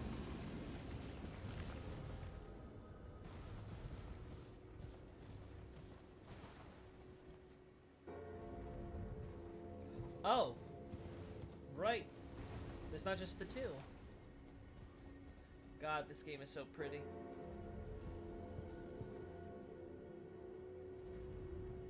So damn pretty. Little vacuum there. That's the tower we were up at top, right? Yeah, that's where we got the Magic Terra thing. The magical land. Magic land.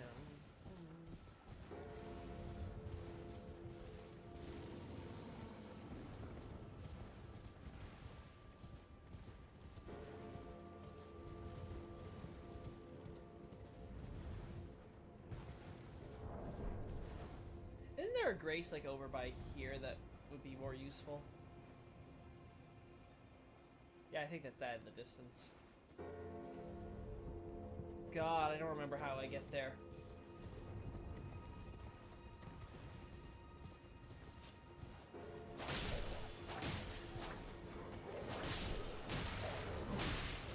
I get it! You make friends with the wolves.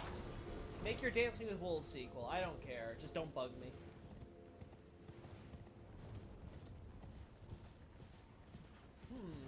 We have graves. Graves here, and graves there.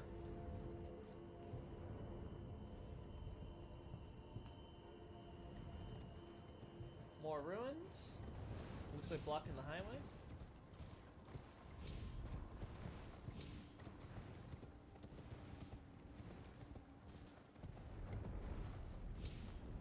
Oh. Nothing else.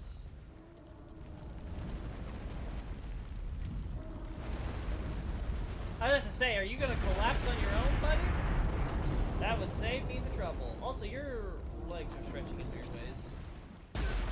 Ow.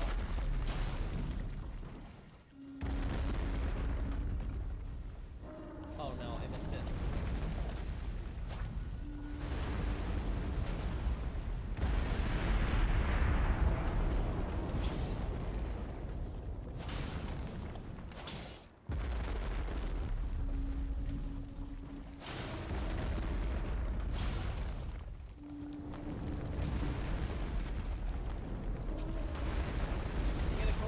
Jumpy boy. I get it, you're happy. You found a friend. I killed your friend. Now die.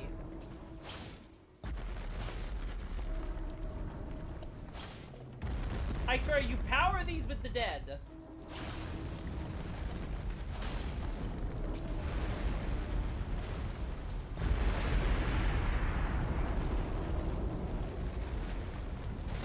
Ow. Oh, you're collapsing. Good.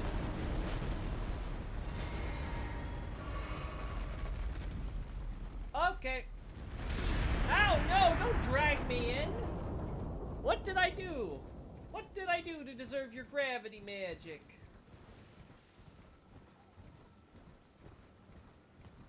Again, I mentioned this last stream. You can clearly see fortifications set up. You also see yellow banners indicating the Mad Flame disease, which, yeah. Makes sense. Considering that stone we got earlier.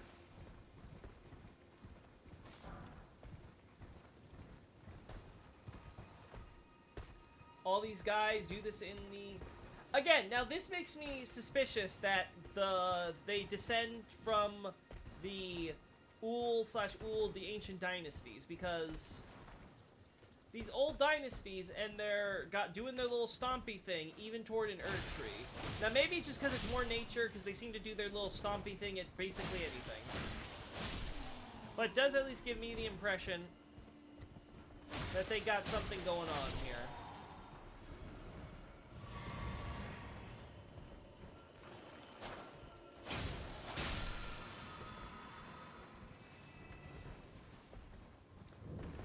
Minor Erd tree? There you are.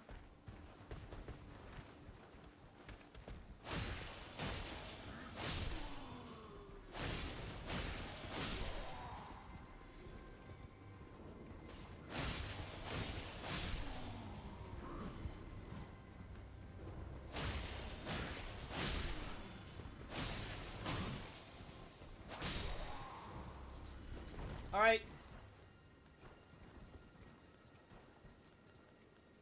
Probably could do this easier if I just, like, shorted my spell casting thing, but...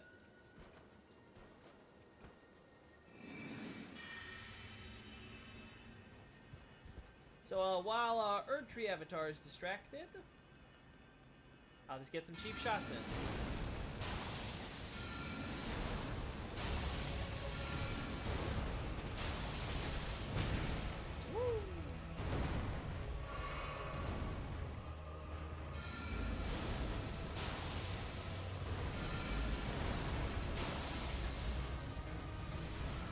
Phase 2. Yes, get rid of all the stuff that are in my way. Also, how the hell did you get stunned? Like, legit question. Was that when I did the meteor shot? I don't recall.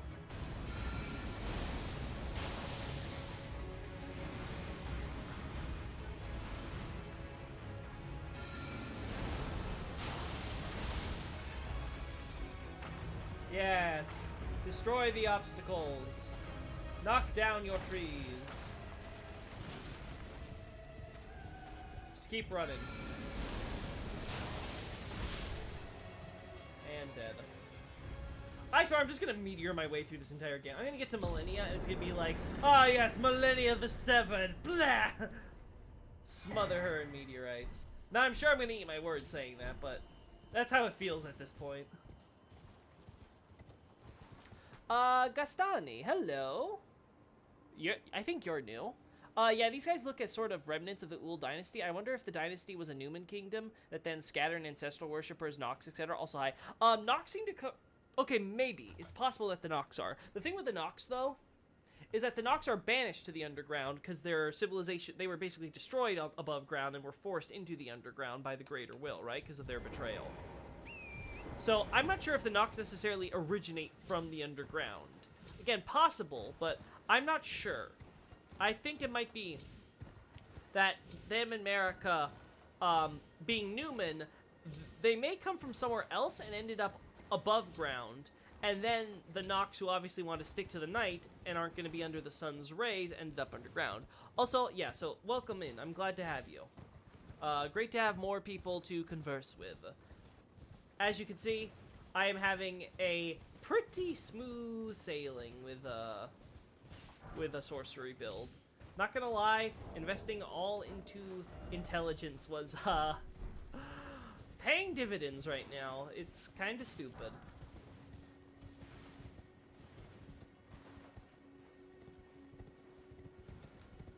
At least with melee, you have to really go into the HP because you're just gonna get hit. There's just no way around it. It's that or you're gonna die a lot before you learn the moveset so you can perfectly dodge roll. How many people do that? Oh, this feels like a kill me spot, so there we go. Old Palace Ruins. Now, before I forget, what is Palace here? Again, I assume it's Dynasty, but is this a separate dynasty then? And it's one of the dynasties that was above ground. That's an interesting concept in and of itself.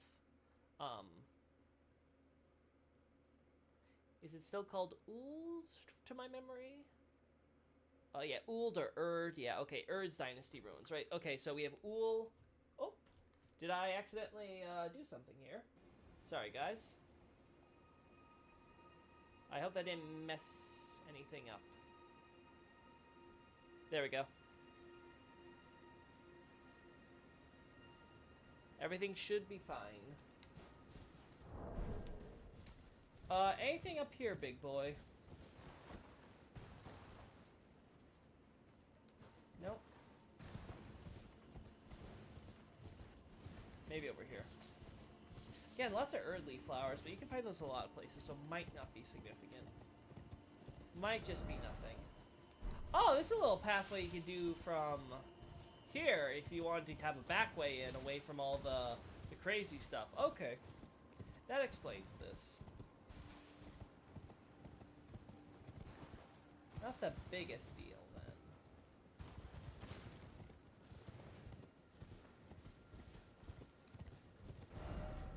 Okay. Let's go back here. I don't like having the OBS thing. I much prefer to have YouTube's to talk to you guys. There we go.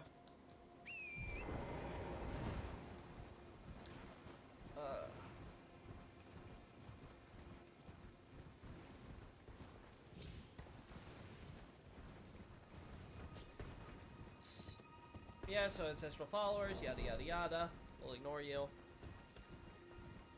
More ancestral followers, yada yada yada. I got rid of the avatar. I don't care.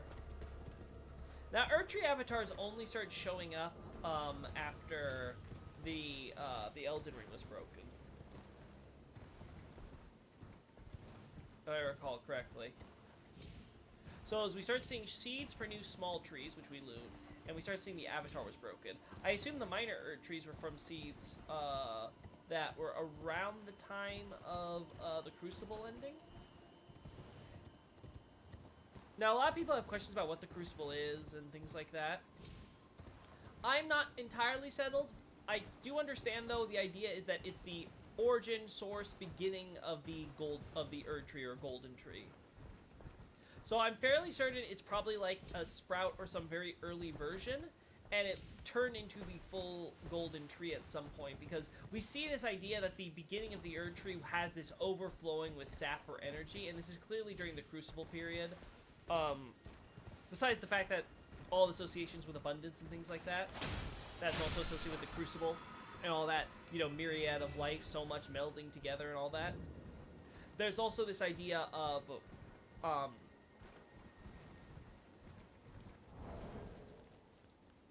there's this cut content also, which has the idea of the quote-unquote flower crucible with Miranda flowers and stuff like that. And it's clearly modeled after the one with America and how she gave drops and stuff at the beginning of the Age of the Erdtree and stuff like that. So again, very clear parallels between the crucibles.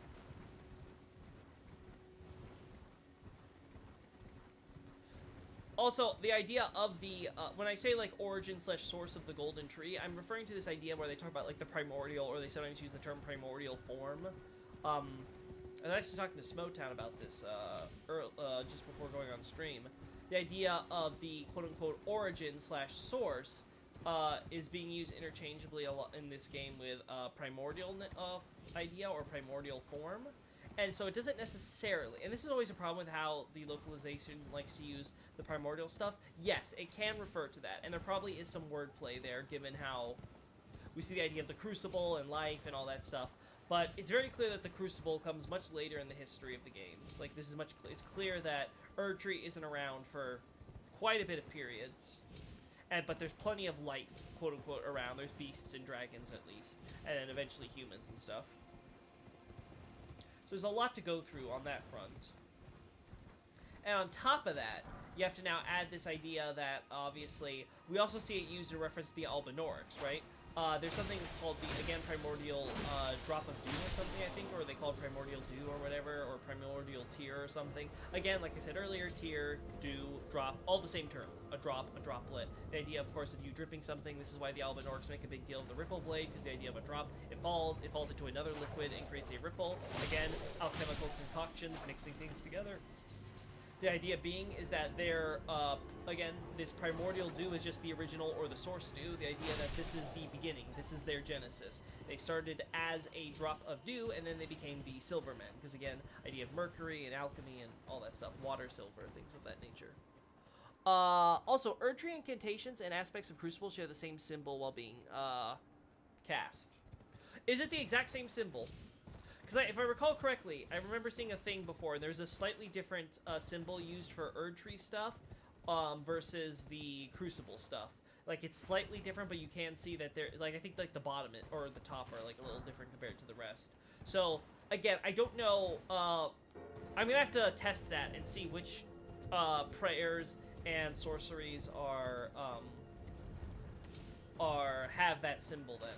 Because that'll give, obviously, a huge indication. Because there's the idea that there's a lot of old, quote-unquote, Erdtree stuff. And obviously, if we see those using that symbol, then it definitely gives the idea that the Crucible must have been in full force for sure.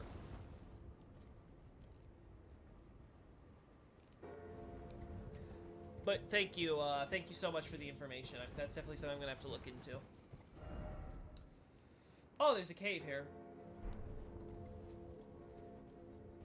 Okay, so doesn't this thing move over here, and the idea is you have to jump on top of it from up here? Oh god, there's so much that can go wrong with that. It takes so long for it to get here too, doesn't it? Oh no.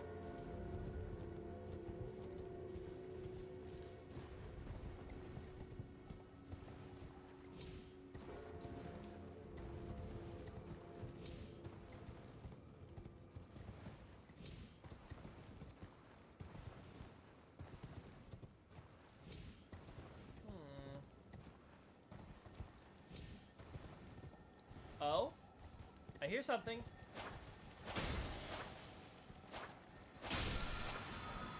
Smithing stone. I'll be honest, I was kind of hoping for Ash of War or something. Again, I talked about it last stream. I don't know if I finished my point I was making, but we can see the idea of defensive emplacements here and up here, though I don't know if we can see them here. No, they're on the map, but I don't think we actually see any of these defensive... Yeah, I don't think we see them. Yeah, no, definitely not. This map is not accurate to the final game. But we can see them, obviously, here around the village. Again, this makes sense, because the idea is that Erdtree capital's going to war, so they're not going to go through the normal route, because that's obviously going to be well defended and things like that. They probably would set up a perimeter. So they're going to try to go around through the highlands. And they ended up being on this plateau, the Eastern Tableland, I think the game calls it. Yeah, but the idea is like a plateau, a highland. So they ended up clashing here. So you have Rhea and Lucaria forces coming up here. And you have Radagon and forces leading the charge here, and they clash here. And then this is the Second Liurnian War. Fascinating, honestly. Truly fascinating. Again, I really love the environmental stuff that the open world map brings to Souls. I definitely think it's the best thing. Now, I don't think I would want every Souls game going forward to be an open world like this. I like this being an Elden Ring thing and then not doing this. Like, obviously Miyazaki's gonna do what he wants to do, right? I'm not gonna say no to, like, open world Bloodborne or something like that. But again, I don't like how Elden Ring took so long for us to get this content. And obviously there's so much copy-pasting assets here, regardless. Again, it's a good game still, but it definitely, it's very clear that they're not big enough to make something like this, completely polished. Especially with the bosses. Oh, dear lord, the bosses. So like Ellie was asking earlier, what is my least favorite boss so far? If I had to pick... probably the stupid watchdogs. There's not enough variety between the different versions of them, and they're just kind of obnoxious. Like, they have too much health to die quickly, but there's nothing ever anything interesting with them whenever you meet a new version or whatever. Like, the staff one's the one with the biggest variation, but it's nothing, and they're just reused so much. Like, at least the you know, the insect shaded one with the parasite or whatever. That one with the god one and all that, that one's at least, like, mercifully short. Like, what, we two-shot the last one with, like, basic sorcery? It was, like, a joke? I legit thought that I was like, why did I deal with the ads? I should have just gone for that in the first place.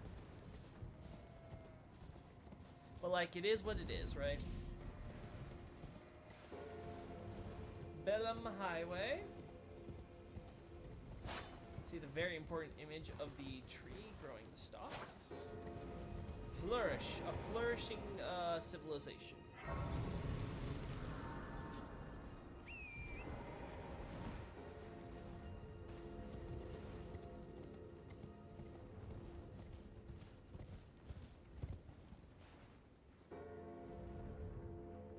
Statue of a woman in robes with a spear. Again, I assume America, with lots of nature imagery around her. Boy, ain't that convenient how those ruins broke, huh? Aren't you lucky, Mr. Statue? Developer didn't have to make a broken version of you to add rubble around. Obviously, we get a tree up over here on the front and sides of these things. Alright, I hear ya. I hear ya. I hope I get this first try.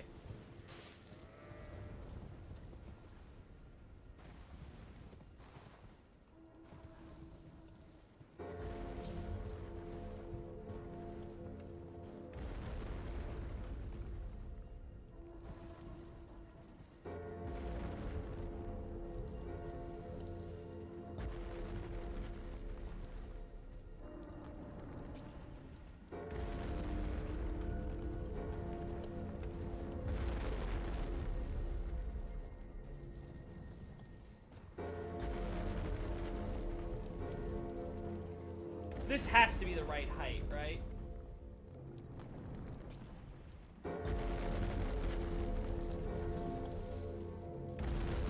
Okay, you're coming close. Oh, thank the all that is holy.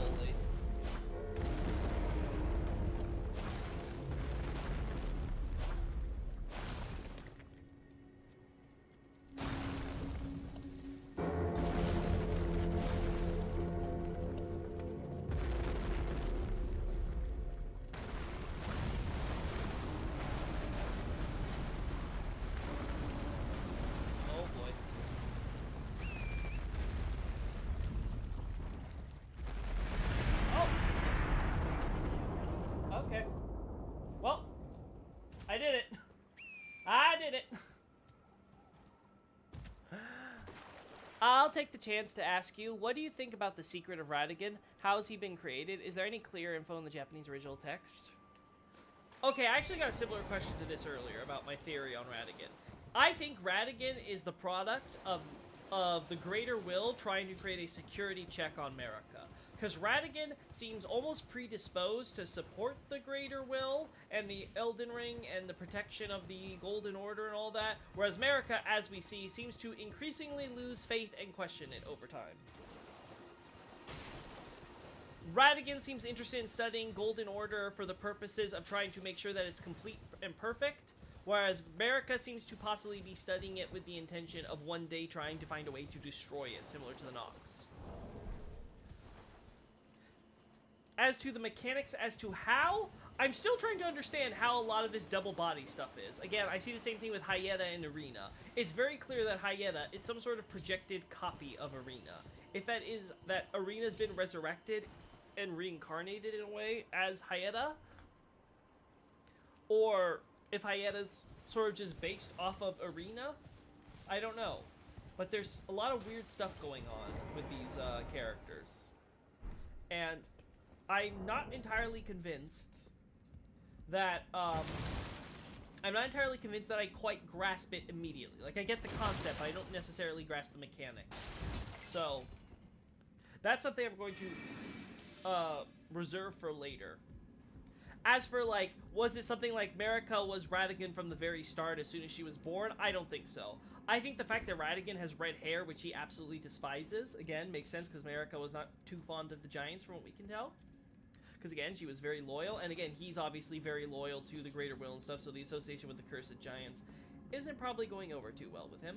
But the idea is that, it seems that Ratigan has this in his head, that, the red hair of his is obviously somehow related to the Giants of the Giant War and stuff like that. And I think it's a case of the Greater Will, again, doing a way to spite Marika.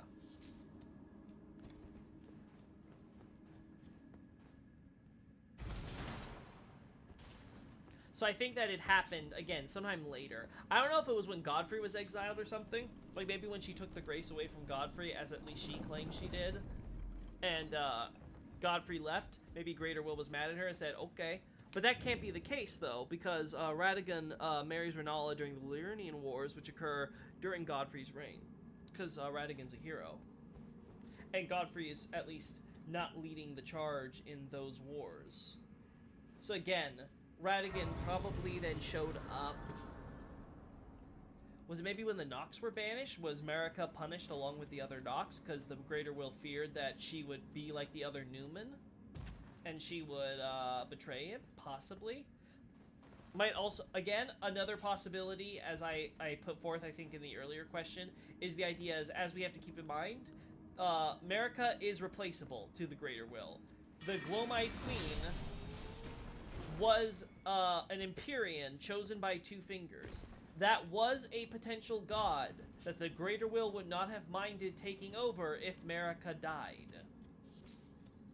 So, Marika obviously is going to feel disposable after that event. She's going to be like, hello, what the fuck? And that's where we get the whole, no, I'm eternal, right? She takes out the Rune of Death, and she's like, no, I will be around forever. You are not going to do that to me, Greater Will. So I can imagine that the Greater Will might have been like, okay, if that's how you want to play it, you want to be around forever, I'm going to make sure that you will stay loyal to me forever. So again, that's what's floating around in my head, personally. Hopefully that satisfies. So we see a shrine to Marika with an offering box of the smithing stones they mine here. That's interesting. Is this actually Marika, or is this Renala? It's a Ray Lucaria crystal tunnel. Yeah, I think it's Marika, because they don't respect Renala anymore. Renala's old news. They're like, oh wait, she's just a woman. It's like, oh no, the woman cried, and she's sad that her husband left. She's clearly not worthy of being king. Or queen, I guess. And they were like, okay, we're gonna just, like, betray you now. It's like, wow. Much loyalty. Really appreciate it there, guys. Nice. So we can just, slice her.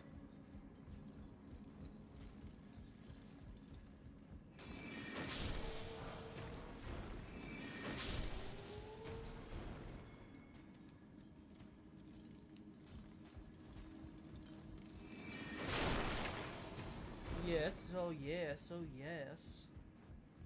I like this. Oh, I remember this place! I love this tunnel! Now, I said before, caves are my favorite kind of dungeons, and it might sound weird because you'd think they'd be the most samey, but I just like exploring the dark, deep caverns, not knowing what's around the next corner. Especially when you play, like, on, like, minimum brightness like me.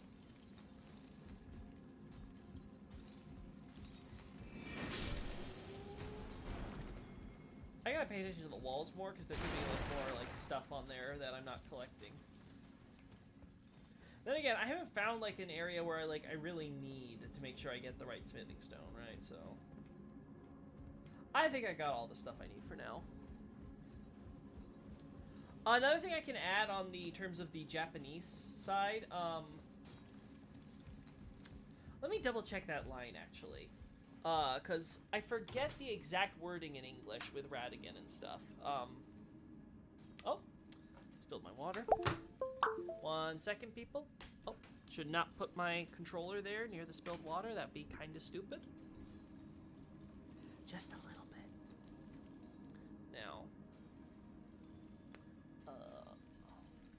Now, I remember rendering my translation of this as other half, though the Japanese is more specifically like my half self or half body.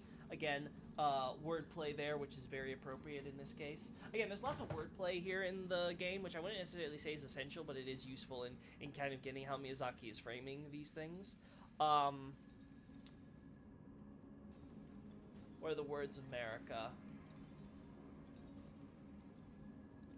O Radagon, leal hound of the Golden Order, thou art yet to become me, thou art yet to become a god. Now, this is the line that gets people, right? Thou art yet to become me.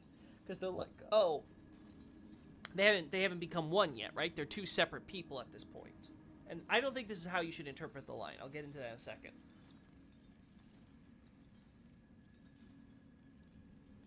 Let us both be shattered, mine other half. Okay, so localization had the same idea as mine. Now, the reason why other half is my choice of translation compared to the localization is because we see the same term used in reference to Latenna in reference to Lobo. So the idea is that Latenna's other half is Lobo because obviously she has no legs. So Lobo's her other half. He's her legs. But obviously she's no longer around, so now she just stays in place and stuff, right? That's the sad thing about her spirits and all that. Oh, Digger Staff. That's cool. Ow. Ow. Ow. I see. I see. So you just stack those, you little shit.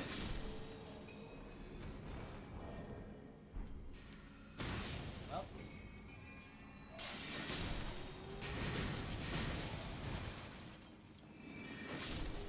There we go. So, that's why I translate as such, to keep it consistent between those two items. But the idea, the term literally means like half body, half self, which again applies in both cases to both Latenna, or Latina is the Japanese name for her, really should be, and Marika/Radigan. But the idea with the original line, of course, is that, "O Radigan, dog of the golden regulation, the golden order, you are still not me, still not God. Now, let us break it together, my other half."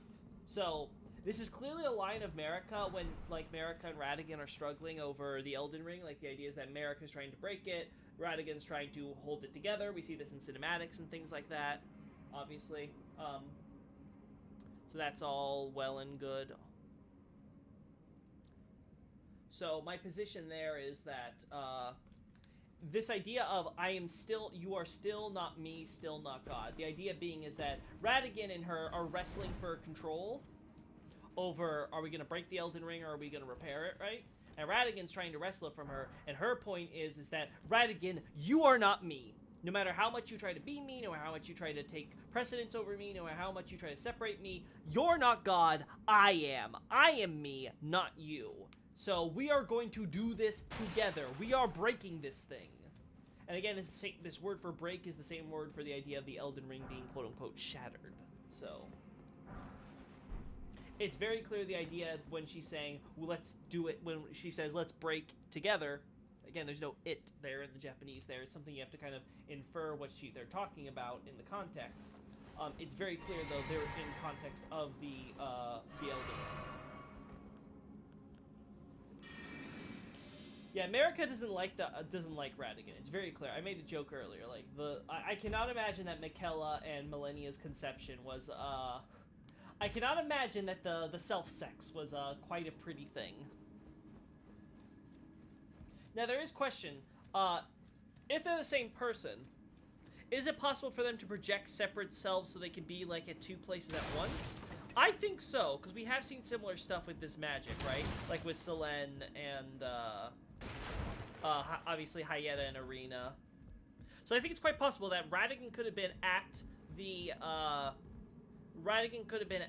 Raya Lucaria the whole time while Marika was out doing her America things, right? And that she didn't have to necessarily transform as long as the two parties were willing and able to pretend to at least act separately. And that's how they were able to maintain the deception, I would assume.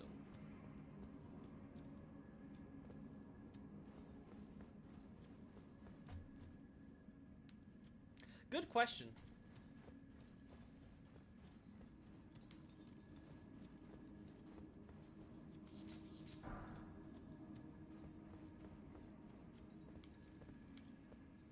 Oh! That's a drop. That's a drop and a half. Let's take this nice and slow. There's the boss. I love this tunnel. I like how it's just this giant drop and you're like kind of making your way around, figuring out how to do this.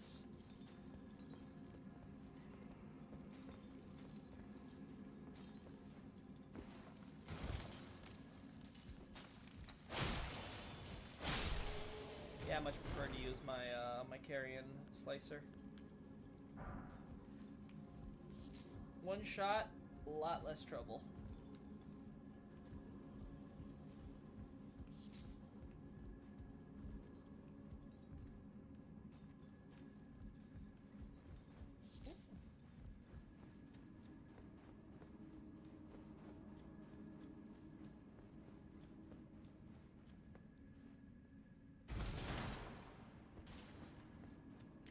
can go back up in a second.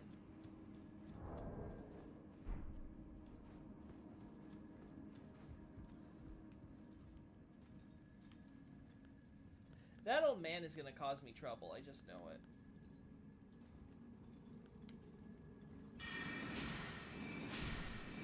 Okay, that nice one shot. Look at that. Looks like it's a Crystallian as the boss, too.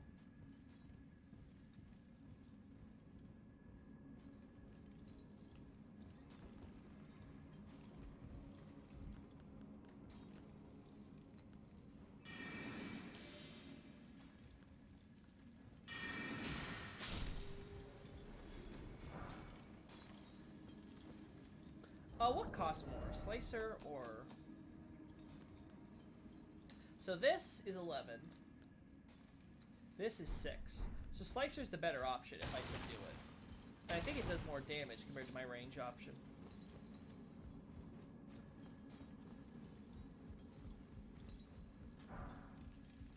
This is a shortcut we want to take. Oh, whoopsie. Waste of sorcery, honestly.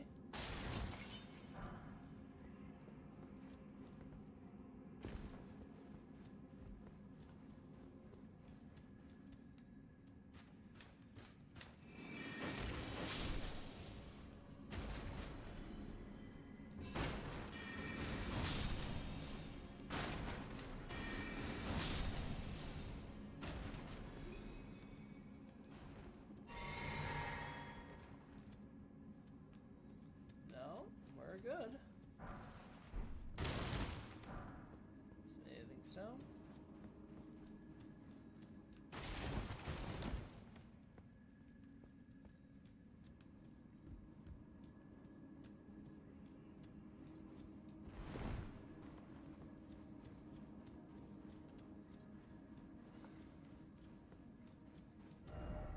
I should trigger that shortcut already, shouldn't I? I should not take any more risks. I've got one lift up. I'll get another one up here.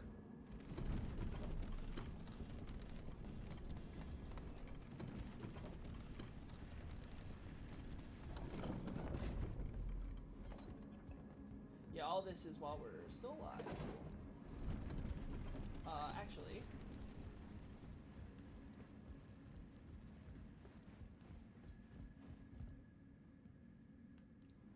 Can we get there?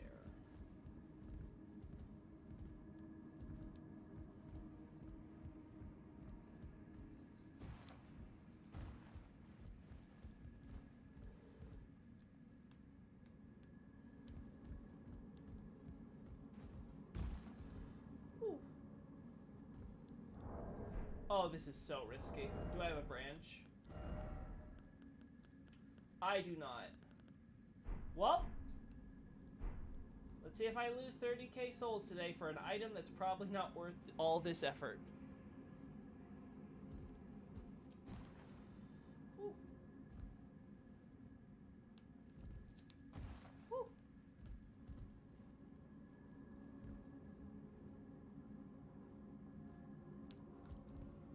Woo.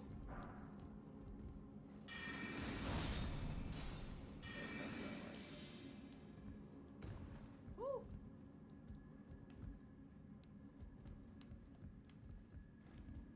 Woo! We did it! Woo! Hell yeah! Ah! The first time I did that, you don't want to know how many tries it took. I don't know why, but I had such trouble with the jump mechanics for this area. I don't know why, I just didn't figure out how jumping worked, apparently. Now I know. To a decent deal. This will be for later.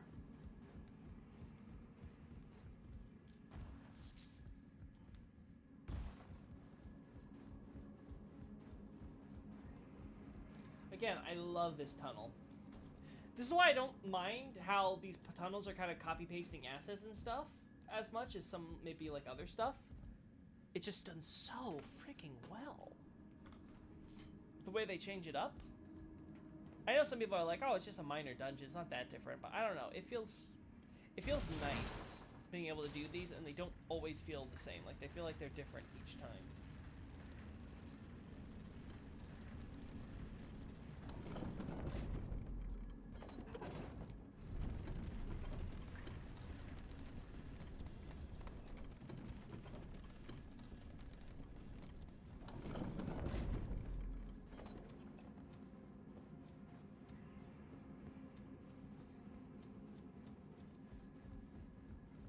Alright, so there's the path we crossed. I have to cross it again. I think I got all the stuff I can jump around and grab, right? I'm not seeing anything. Yeah, I think I got it all. So now it's just the boss, and we have the shortcut in case we fail. Though I think we'll do fine because we have meteors. I do not have my mist though. Ooh. I might want to go back and grab my mist.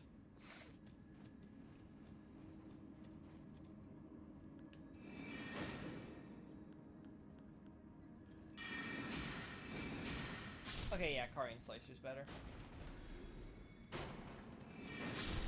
Yeah, much more mana efficient. Oh.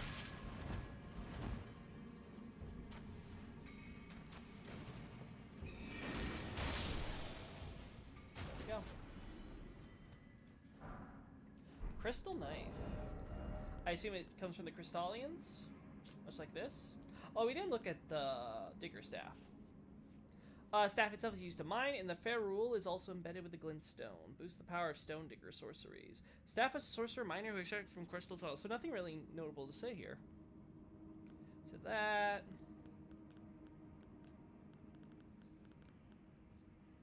Right, you. Frickin' jellyfish. Don't annoy the damn stupid jellyfish, chat. Alright, back. What's been happening? Hey, Adolphus. Welcome back. We're going through a tunnel. Going pretty well. I'm actually really liking it. Finding some cool stuff. Getting asked about Radigan a lot. Today seems to be the day where everyone wants my opinion on Radigan. Radagon. Or is it Radagon? I actually don't know. It's Radigan, right? Like, that's what the frickin' turtle says, I think. Is it Radagon or Radigan? I always assume Radigan because I assume that's how the English would pronounce it. Oh, there's even more? God, this tunnel's so big and yet so vertical. Cool.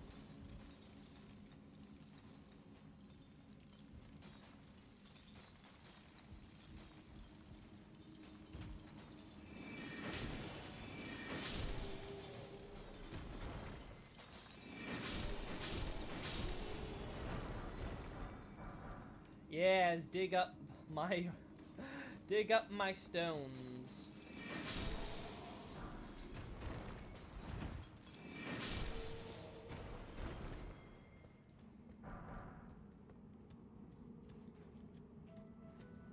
Oh, that's my phone. One sec.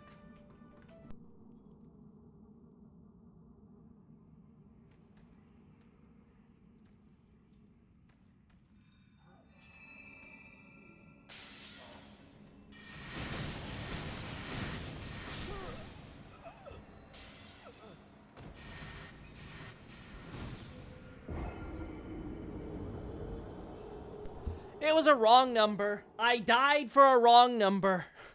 Darn. Rad Daddy's gone has a double meaning, to be honest. You guys are too much.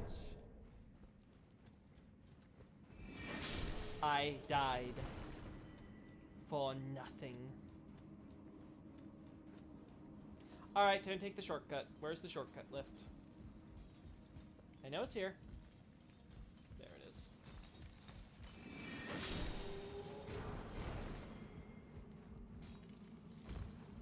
That was a jump I really shouldn't have risked. Well, here I am.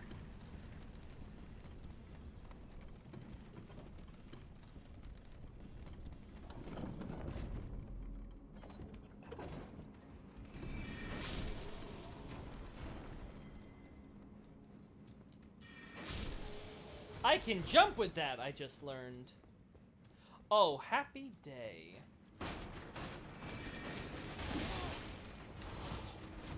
You know what? Runes first, marionettes later.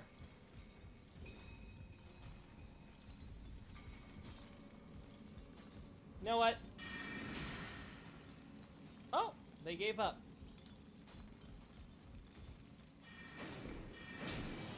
Gotta time it. Good to know.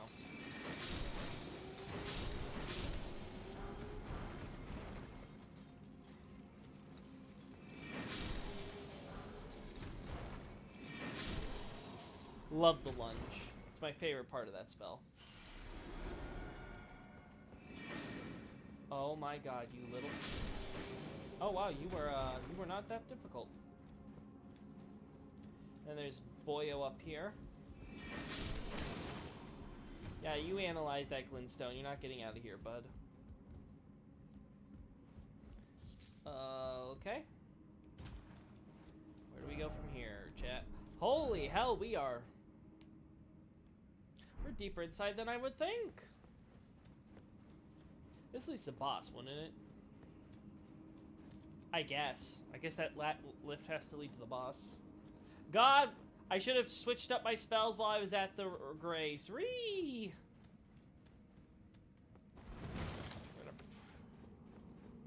Probably die and have to do this again. Shattered Earth. Oh, we didn't look at this. Frozen Lightning Spear. Creates us with stabs in the ground. So Dragonkin soldiers in the Japanese is more like Dragon Man soldier, dragon person. So obviously man, dragon, put them together. Clearly some crazy horde experiment the Nox did. The Dragonkin were born in the Eternal City where they knew no true sky nor true lightning. Instead, ice lightning was their weapon. Yeah. Makes sense. No sun, no true lightning.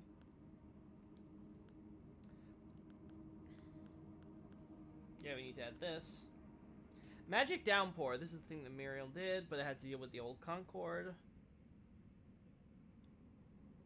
Again, I have to check what the localization for that is. Imbues the feral caster with magic, then thrusts into the ground to create a magical layer. A stone digger sorcery used by the glintstone miners of the Crystal Tunnel at the Academy. Use of this sorcery was a stigma that marked out failed scholars. Huh. Downpour. Oh! We do not have it here. I do not have it for my notes. Vati didn't include it in his board. Okay. So that's a spell that I'm going to have to look at separately.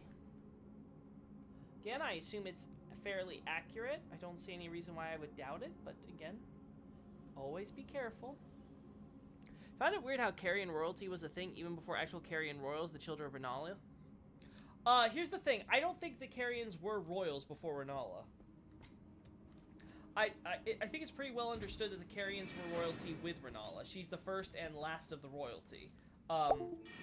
Which is kind of weird in its own right? Like, I established a royal family. I am now ending the royal family. Like, it sort of ends with her. But I think it's just the idea that the Carians were around. And it looks like they were just a prominent sorcery family or something. Like, they were one of many, probably, sorcery families in Liurnia. Though, obviously, the game doesn't let us see those houses. Again, I think originally the Academy was founded by the Lascar people, right? The people who are in the Lascar ruins. Because there's only so many civilizations that we see that have, like, individual, like, there's only so many ruins that have individual names to them, and I think that corresponds to a civilization, or I should say not a civilization, but a tribe. So, like, the Zamor ruins coincide to the Zamor people, right? Like, the people of Zamor, they have their own culture and tribal affiliation and all that going for them, right?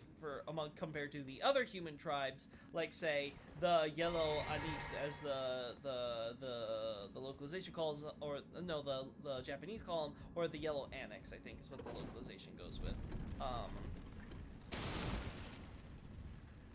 Or say this idea of the Lascar being again their own people. So yeah, I think the Carians ended with Renala, as far as royalty is concerned. But I have to double check. I don't remember which item might say that. But I'm pretty sure she's the one who established the royal family as the royal family.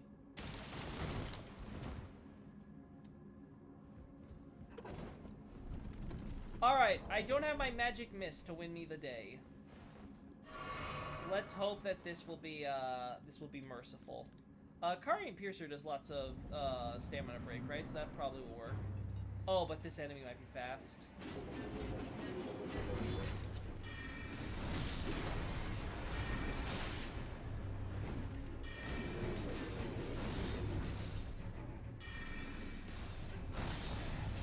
Oh, but we can do that. Can we get you the stance break? Might not if we're getting a knockdown.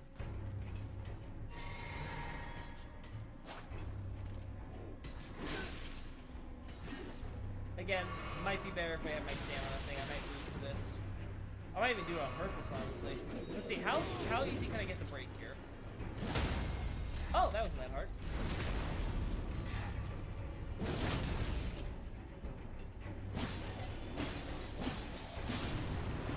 Alright.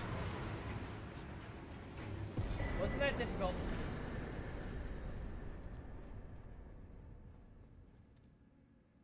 Darn it, we can't see up the tunnel. Well, we have this clear idea again. Meteor comes crashing down, and it and all the debris it creates seems to create these tunnel mines. Ancient meteors did it.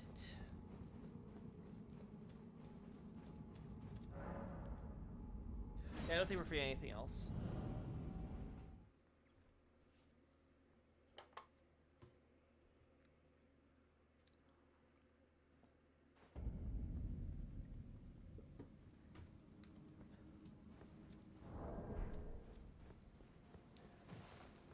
We are so close to level up. Wait a second. I don't remember you being this far away. Is it just me, or did the game move you, this guy? Maybe I'm crazy and he was moving on his own, but I don't remember you being this close. Oh, right, more of you.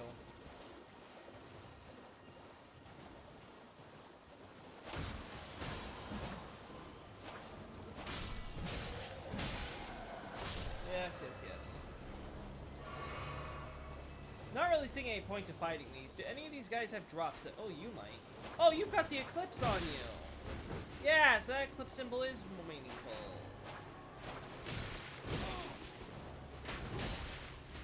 You also got the winged hussar thing going.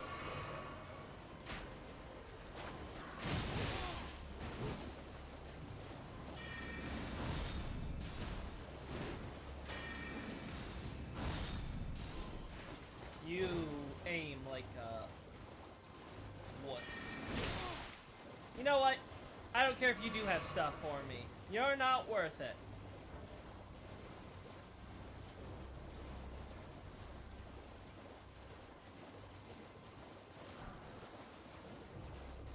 Clearly not worth it.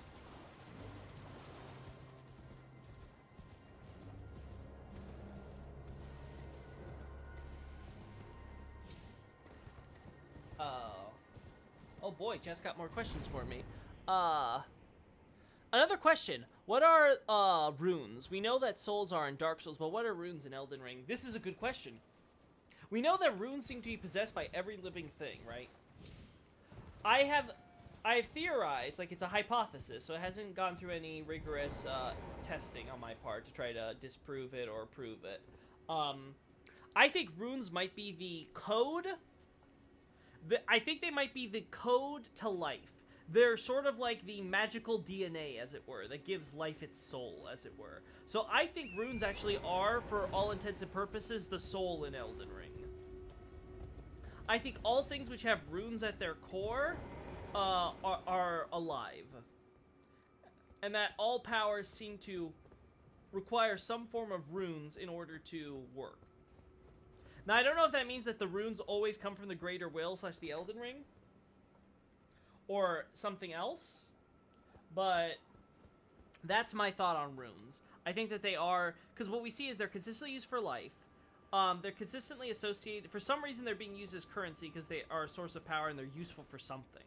I don't know if they're necessarily useful for life, if it's like with hollowing where you like lose runes over time or something like that, because obviously there's a lose rune mechanic when you die, but how accurate is that to lore? How much is that a carryover from past Souls games? It's hard to say, because they don't comment on it. But there is this idea that the Tarnished, also interesting how it would rain and there'd be water all around here that would then dump out back here. Curious. I'm thinking that there may be something going on where runes are kind of like a code, right? And it's sort of like a code to the universe, because words have power in Elden Ring. They make that abundantly clear. Written and spoken words can have its own effects on the universe, as it were. And I think the Greater Will, when he created... Because it seems to be that the Elden Ring is what basically made the universe have all its distinctions and differences and all that. You get all these different runes, which are kind of like a code on a computer, and that code in its totality creates the quote-unquote game world, right? And that game world, of course, is the one we explore. So the idea is that, okay, when the Greater Will is like the great coder, as it were, and he writes, or it writes this code that defines this universe that it wants to create from the Great One, right? And then my understanding would be then that the runes that we collect and use are part of that code, which defines who we are, clearly, because it's used for our level ups and things like that. So it defines our different aspects and our stats. And I think if it's something that can be used to... Because, explanation. You can level up. We'll drop any runes in your possession at your side of death. Required to level when you level, blah, blah, blah. Okay, so vigor. You have life power being determined by runes. You have your mind, of course, being determined by runes. You have your endurance, you have your strength, your dexterity, your intelligence, your faith, your arcane. Now, arcane, I would, if I can recover my data and get my Blood's Beginning post out before the end of the year, arcane, as I will clarify, seems to be the idea that as a stat, it's about your sensitivity to the arcanes. The idea is that you're better able to kind of feel your way through to supernatural powers of the gods, because arcane in Japanese is literally the secrets of God, right? It refers to mysteries, sometimes used in context to refer to divine mysteries, mysticism, the idea that there is knowledge which God only knows, right?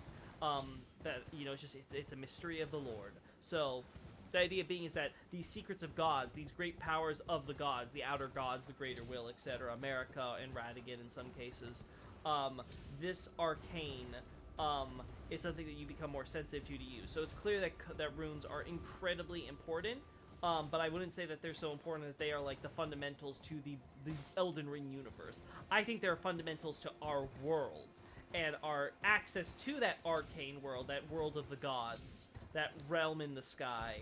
I think that is determined by runes in terms of our sensitivity and connection to it and things like that. Anyway, let's talk to this lady. Yeah, you can read them, blah, blah, blah. Chill. Yeah. You, the one who holds both half-crescents. Take the path to the grand lift ahead. For you are the one who will be Lord. Oh, yeah? Okay, what if I don't have both halves? I'm kind of curious. One and all, the Lord is returned. Yeah, happy lady. Okay, so, you know, this begs an interesting question on what qualifies a royalty. The golden lineage makes sense because, well, America, but the nature of the Carians is interesting. Yeah, it seems to be decided basically, what decides a king? And it seems to be the idea is, if you want to get called a king, you're a king. It seems to be just this idea of a term of authority, right? It's this generic word of authority, and Renala just decided, I'm queen now. We're a royal line. Golden lineage, like you said, it makes sense because Elden Lord and all that. So it makes sense that the Golden Clan, Godfrey's clan with Marika, would kind of create this sort of royal and noble tribe. Or with Kenneth Height. Dude occupies Southern Limgrave and calls himself a true heir, but it's literally just him. Yeah, I have to look up the true heir thing, because I don't remember exactly what the great Kenneth Height actually says on that front. The hollows come from outside the lands, though, so I guess that doesn't matter. Yeah, the nobles that we see are all people from the Erd Tree capital, from what I understand. And some of them associate with Rhea Lucaria. Most of them, many of them have studied there at least at one point or another. But basically, it seems like the nobility, generally speaking, are pretty cool. We could go through this, right? We can go through this door if we want. Because of, yeah, we've already done that stuff. So I think it's about time. Because we haven't gone through any of this yet. I think it's time we explore down here.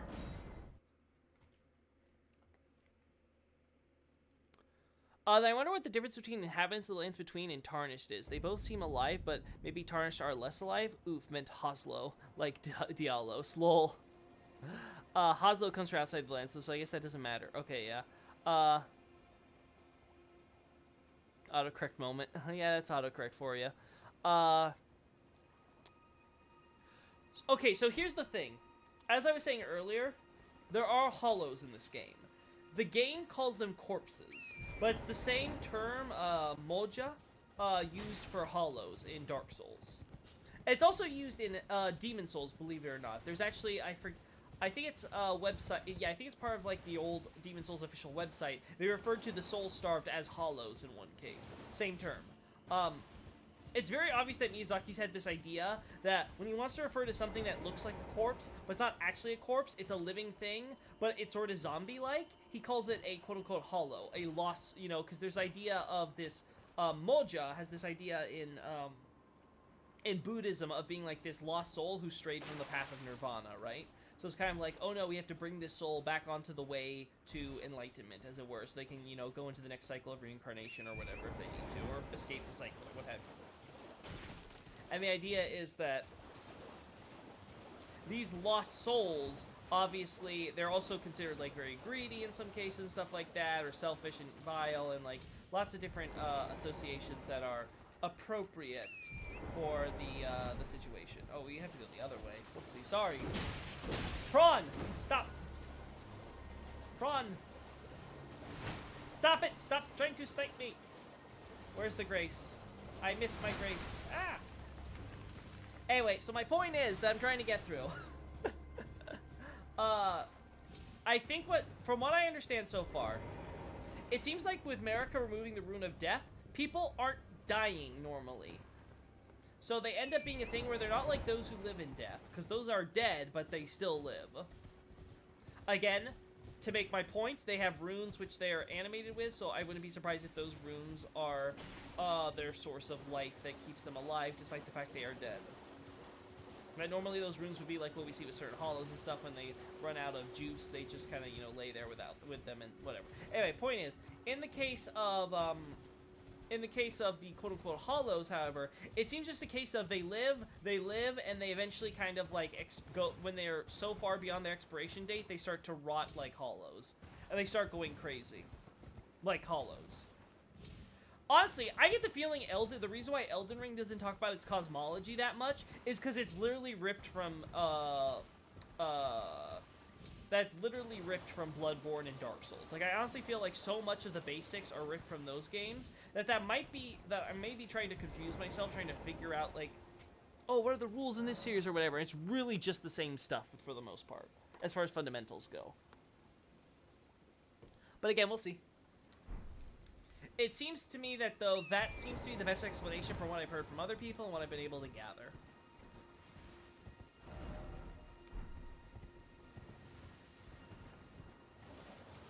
Let us explore.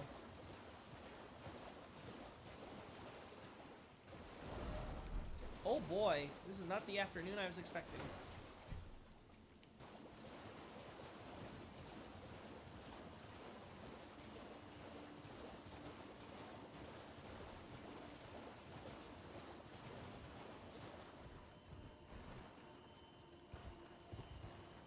Tree's having a weird light moment. We're so close to another level up.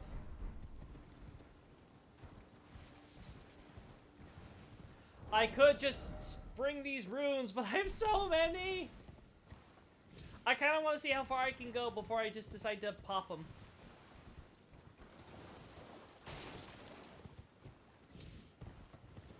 Oh, cool. Oh.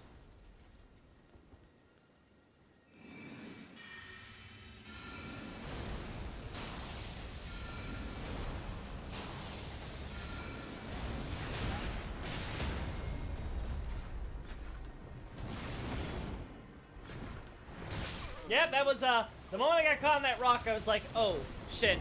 I dodge rolled the wrong way. Fuck. Imagine complicating death. America kind of diva, though.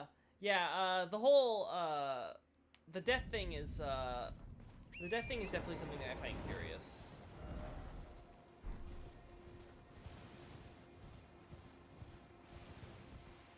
Because my thing is, it seems like the demigods are dead. Now, some people have said, oh no, they're not really dead, but they have recollections and remembrances, and characters act and treat them like they're dead.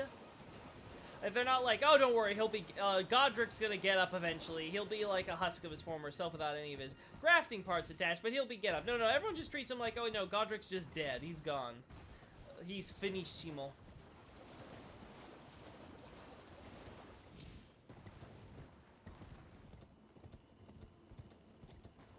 Alright, where are my runes? Boys, this is not something I want to find in a spooky, misty forest.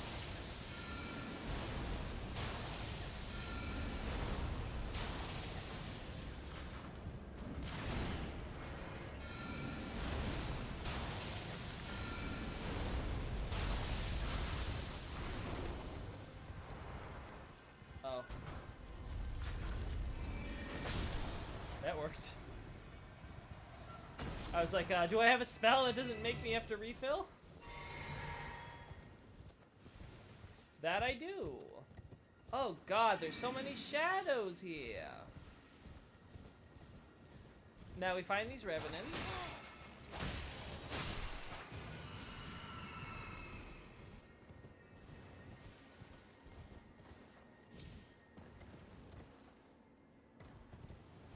Keep in mind, though, this isn't the first time that I've had trouble complicating death.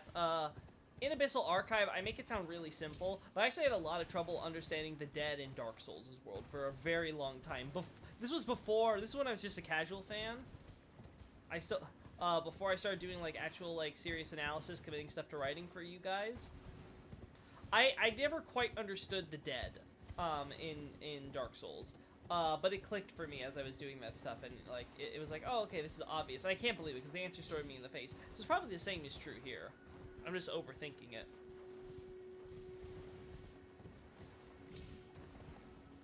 Not much, honestly. We still have to do nighttime stuff, with the cavalry and crap. Gotta get to that at some point. Speaking.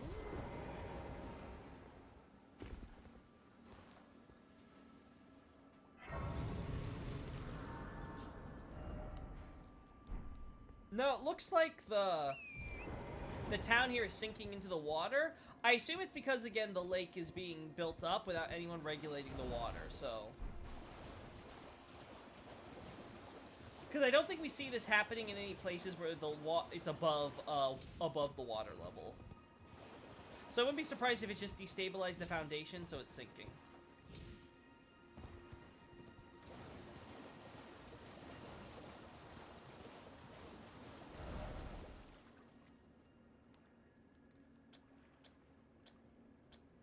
Yeah. Let's do it that way.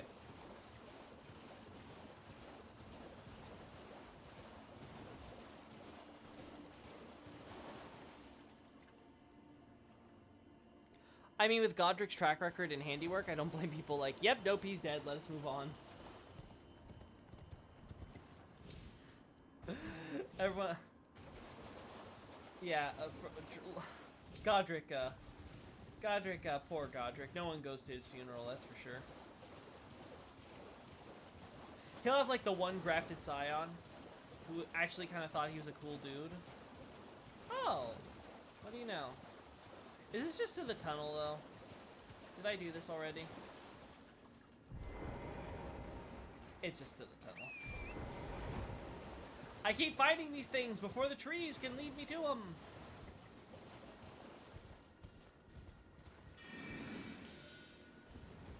So much shadows in this valley. Okay, who pissed off the damn stupid jellyfish this time? Aw, oh, darn, I was hoping for a cave. Alright, who's the wise guy?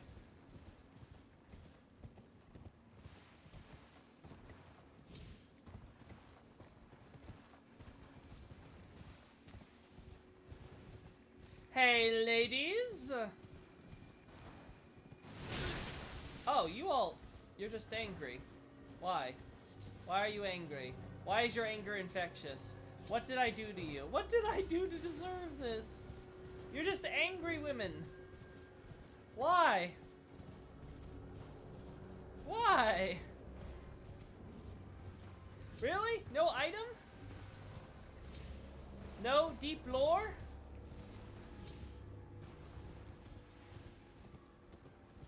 Just ornery or something? I don't get it. I am confuzzled. Well,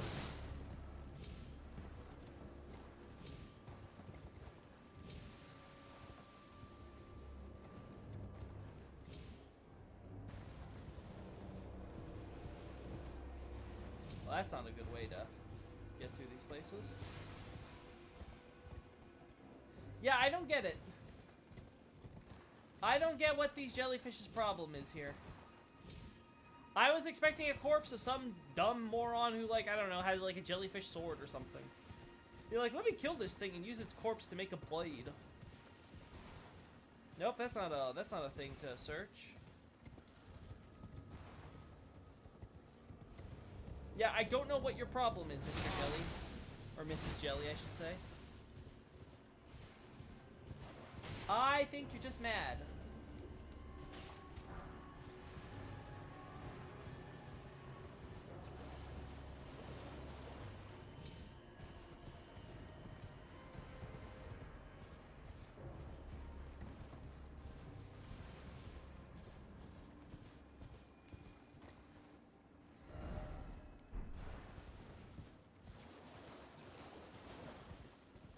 Oh, yes.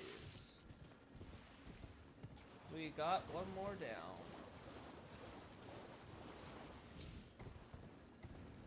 God, this swamp is big.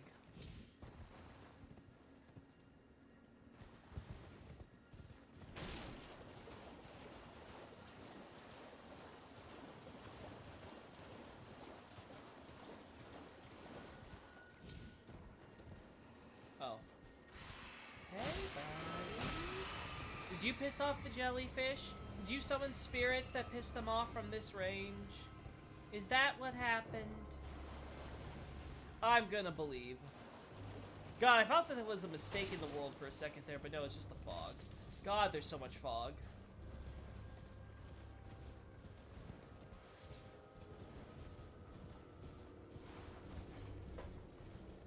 Another unclear thing for me is how death works in the lore. America removed its rune of death so people should never die, but there is still Erdtree burial / reincarnations. Okay, so yeah, that is a weird thing for me. Though I understand the word tree burial reincarnation because it could be a case of if you hollow or if you get to the point of hollowing, you're supposed to normally get your burial. And all the hollows we see are people who haven't gotten their burials and reincarnations or whatever, right? That may be the idea, because there's so much death and war and ongoing fighting and stuff, so we just fight everyone who happens to be going crazy from the war, and no one's properly burying anybody anymore, right? Because everyone's so busy, you know, being like, no, I have to win the fight, I have to win the fight. That would be my, my guess. Oh.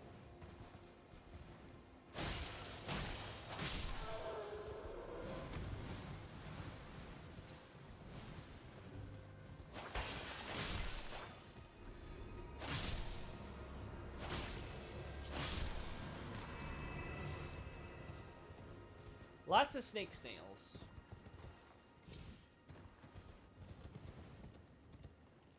Again, Are these magic crystals forming because there's magic in the lake? Or is it because there's magic crystals underground, which the lake just happens to catalyze, maybe, by coming into contact with the magic power? The possibilities are endless. Okay, there has to be something here.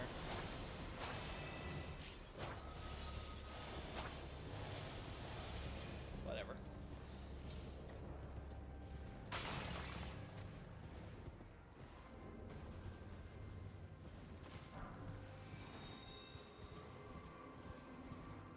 Really? Nothing?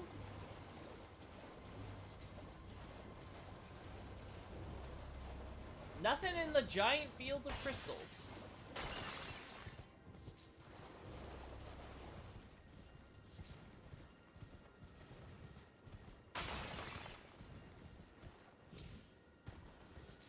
Just gonna let this one go, huh?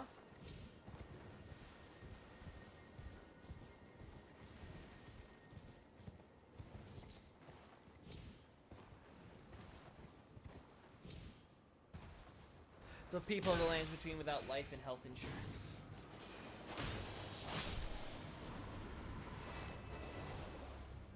This is what happens when you don't go to Autobahn. That's car insurance, right? Oh! Meanie! Meanie! Nice, that's a lot of number 3s. Don't know if I'll ever use those, but gotta look forward to the next weapon. I've strayed so far from my marker that I should be giving. Let's just get over here.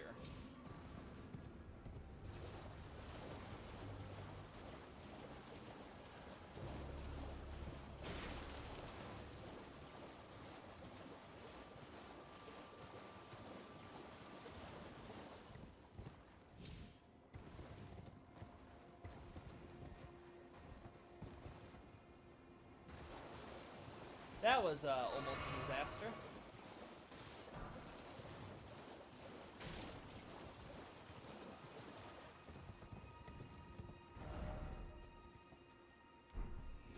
There's the road. So there was a proper road through here too.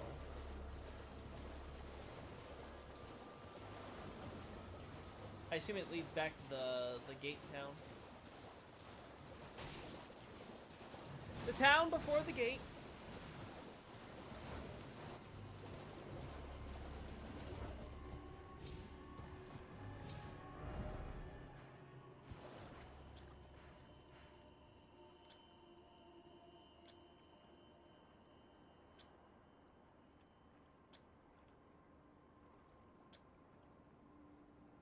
Yeah, that sounds good.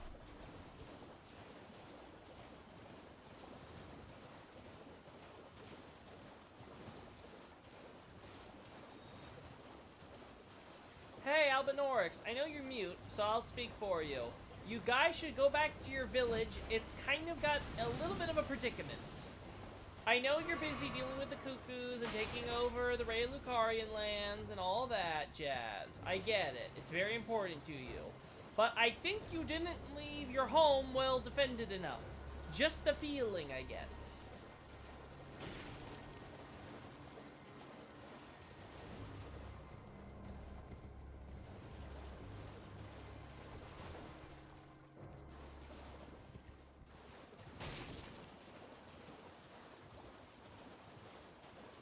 Oh. Is that a warp gate?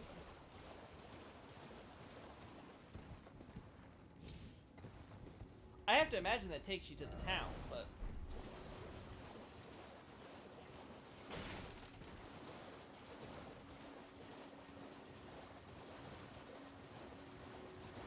Bit surprised to find a random warp gate here.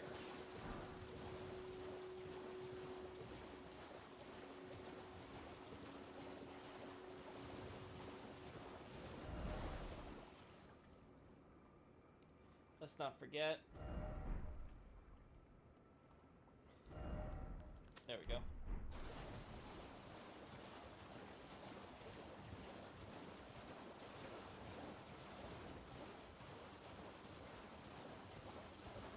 Ah, I love this.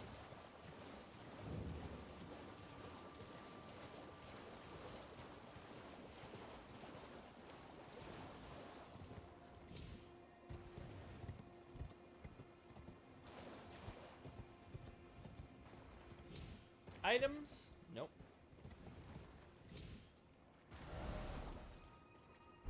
Wait, I haven't got my... I didn't get my line?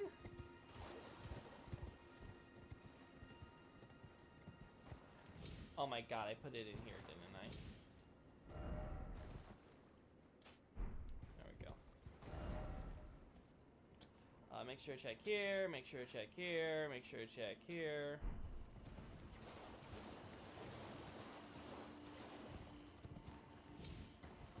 Just enjoying a scenic tour through Liurnia.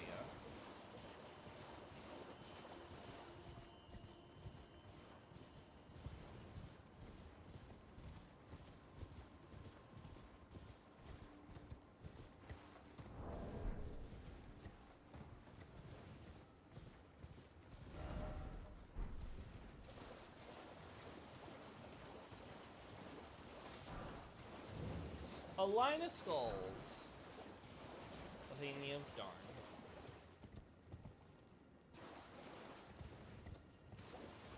Nothing in this house? So it looks like the lake, yeah, destabilized the foundations, and these places just kind of went kaboot. Ah, you know what? This warp gate isn't that weird, now that we see that's basically right out, just outside the limits of the town. So it takes you, like, to the city center or something. I would not be that bothered by this. Oh, graveyard. Uh-huh. So the town has its own graveyard.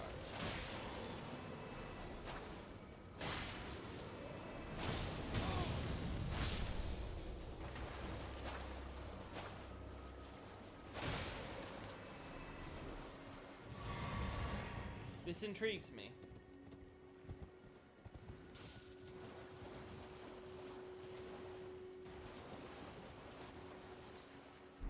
Crystal Cave Moss. Do we normally get Crystal Cave Moss outside of caves?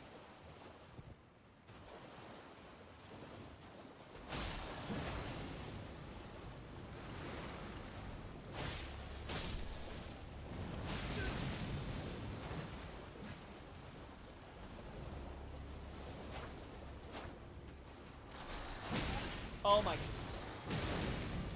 Oh my goodness. Really?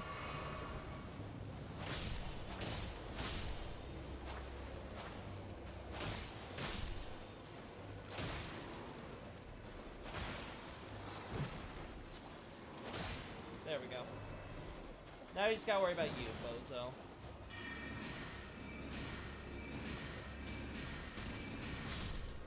You take a lot of hits, but you're worth it. Because you're dead now.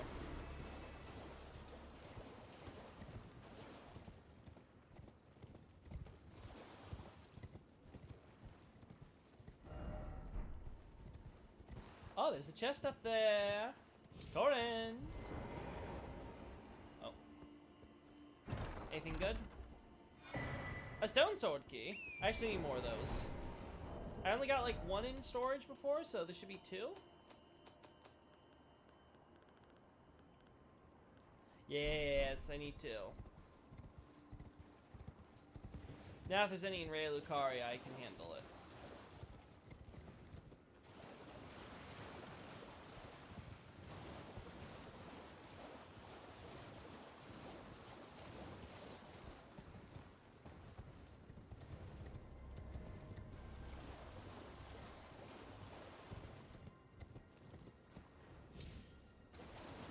Hey, buddy.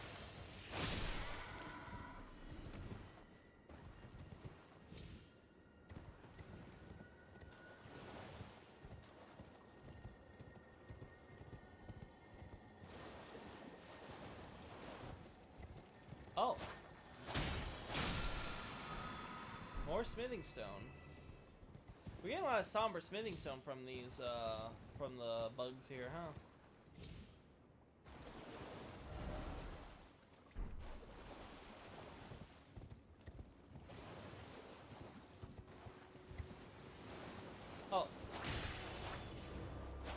for hiding in the lake.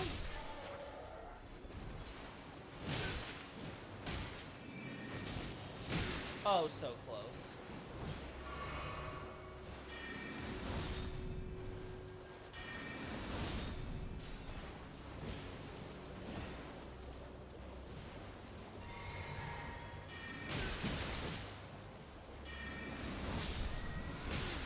Yeah, not worth it.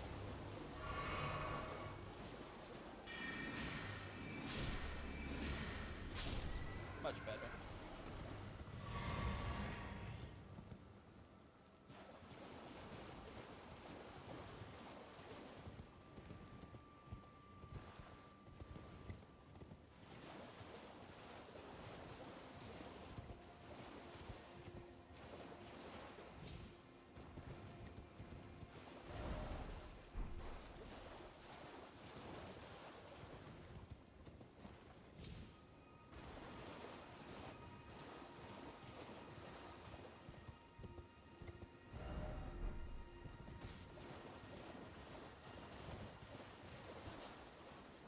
Oh, more view. Speaking of, I didn't finish going around this graveyard, did I? I didn't find anything special. You'd think a graveyard would have something. Usually they have the big monument and something. But no. It's just the graveyard. Oh, but there are parts of it I haven't explored.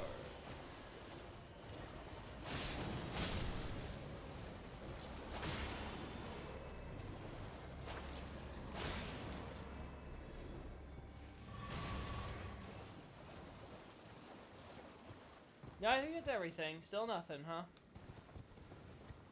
Oh well.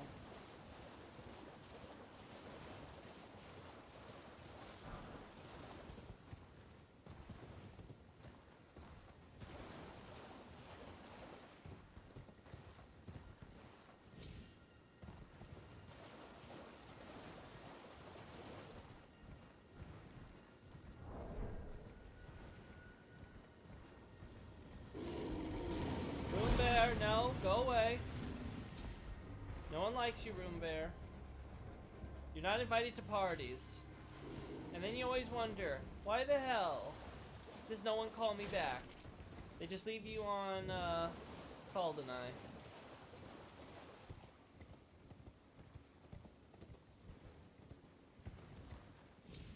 Like a certain perfect detective. Oh, let's see. Oh, entrance. I guess we've explored all these houses. I'll be honest, I was kind of hoping for a little more, but that's how I feel whenever I explore here. I have so much fun with the exploration part, and then I'm like, that's it? That's all? That's what my efforts came to?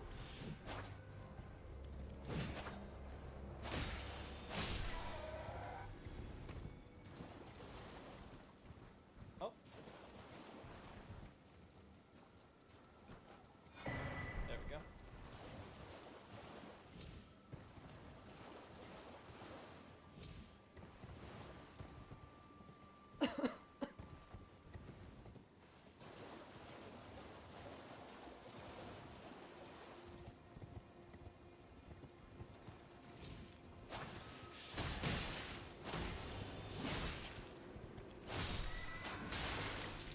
Ew.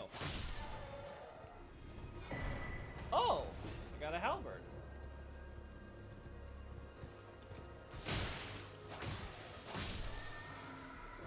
Also, didn't you, like, shoot something, like, kind of cold and dark looking at me? Mr. Big Scary Silver Man? They have, like, they have, like, a freezing breath or something, right? Which, again, I'm not surprised. Erdtree, gold, sun, associated with warmth. Stars, nighttime, associated with cold.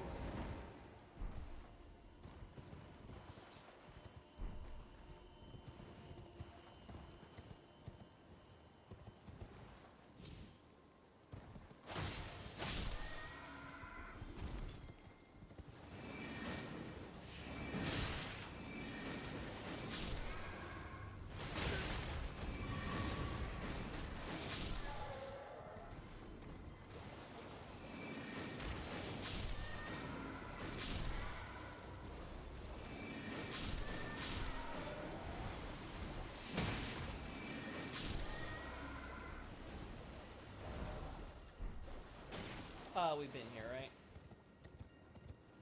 Yeah, pretty sure we've been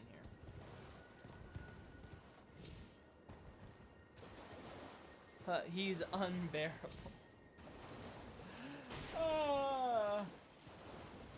The puns. You guys are gonna kill me with these puns. Unbearable. That's funny. Oh! It's me, Dialos. Answer me, would you? Mate. I think the Albinorics got to her. Also, really? Your childhood friend and all you gave her was some chainmail? Like, it's better than nothing, but... Really? Just some chainmail? Okay. Hello, friend. Tell me if you know, would you? The whereabouts of the hidden house of those despicable fiends. The recusants who hunt their fellow tarnished. Oh, I They see. laid hands upon my servant Lanya, and Oh. I refused to let the insult stand. The tale of House Hoslow is told in blood. I see. I, Dialos, swear to deliver the message. Dude, I know another guy who went on revenge, and he went crazy in this place, so, yeah, I don't think you have a very, prosperous future in that. Huh. So I'm guessing you killed, this recusant? Otherwise, how the hell do you know? They laid hands upon my servant Lanya, and I refused to let the insult stand. The tale of House Hoslow is told in blood. Do the... I, Dialos, swear to deliver the message. Do the Volcano Mariner people, leave a special symbol like the Dark Moon Blades do? Or is it just kind of like, you have to have gone against them to know that it was one of them?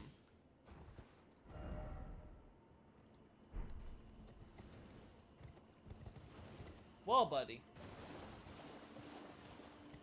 I'll just say that's unfortunate.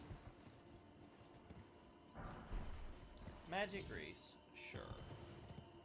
Also, unfortunate place for that dude to die. Just pointing it out.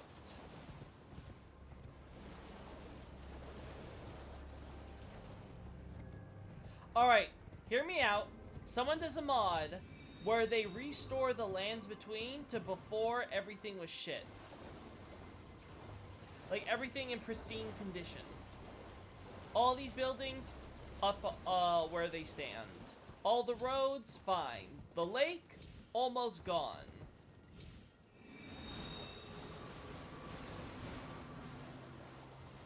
Who knows? Maybe that'll be the DLC. They'll just redo the entire map by taking us to the past before everything was in ruins. Oh! I was expecting something. I had expectations. I should not with this game.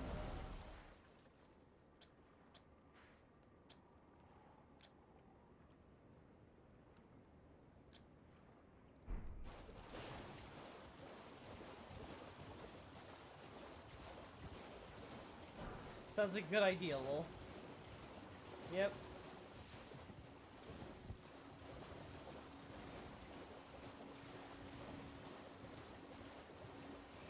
Dude, why do this near the plant? I really have to ask. At some point, you have to think, I'm doing something stupid, aren't I? I realize I do stupid things all the time. And then I do them anyway, because I never learn.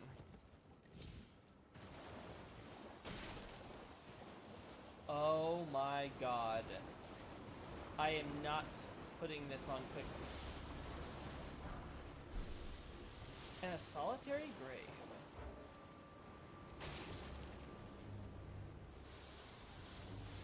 Curious.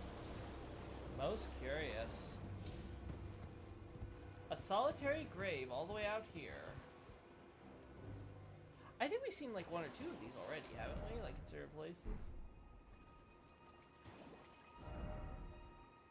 Something like,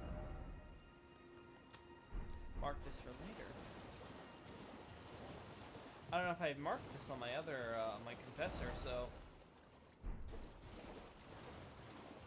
Might be worth looking into.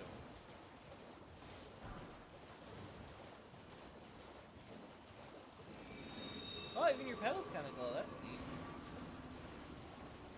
God, is this game pretty. Blue sky, pink clouds. Wow. Just... wow.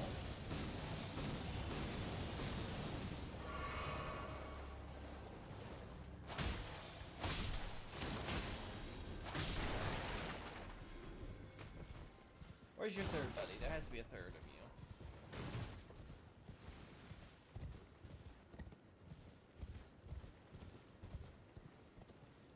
Last guy wandering on patrol or something?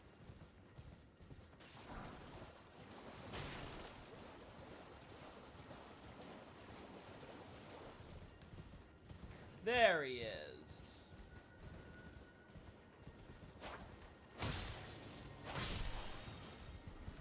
Shit, tooted your horn faster, buddy. Oh! Oh, hey, Hayata. Uh-huh.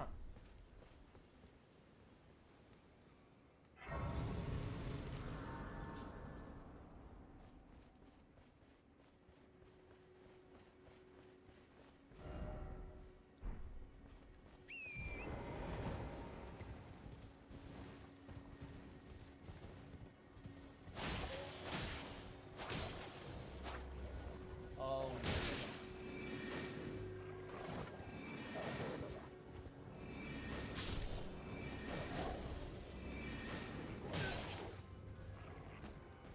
Oh, no.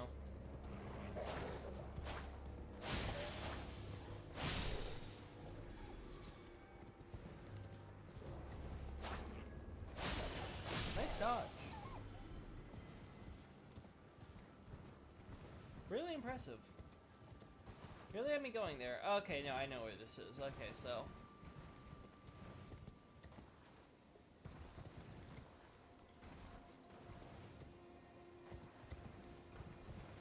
alright, let's get this level up going.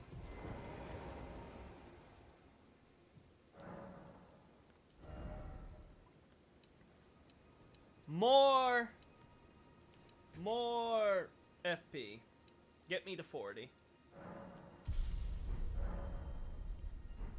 Then I'll have enough FP to go crazy. Especially Caleb of all places. Meet some Sellians. I believe Lusat and the Battle Mage known as Hughes are both ethnically Sellian, meaning they're in some form or another the descendants of Nox. I'll have to investigate that. Because I'm not familiar enough with the Sellians to kind of say that. I get the idea that they're descendants of the Eternal City, but they seem to all be Academy Sorcerers. So I would assume that a lot of them are they're Nox, but they met with Academy Sorcerers and they said, okay, we're founding this colony. So how many of them have been giving birth and having proper descendants, right? If I remember right, actually, the idea in the Japanese is that the Sellians aren't the descendants, it's the city itself is the idea it's a descendant of the Eternal City. Hello? Is someone there? Would you donate any Shabriri grapes in your possession to me? I'm on a pilgrimage, in search of the distant light. Yeah, Three And when I Fingers is eat so one far of away those off, huh? grapes, I can feel the light in the back of my eyes. Uh-huh. Oh, many thanks to you. Now I can feel the distant light once more. That aside, I wonder what Shabriri grapes really are. Delectably tender and sweet, yet searing. Oh boy, What a should I sight tell her, they must chat? be to behold. I think I have to tell her to advance the quest, so... No. That's not possible. Not all of those people.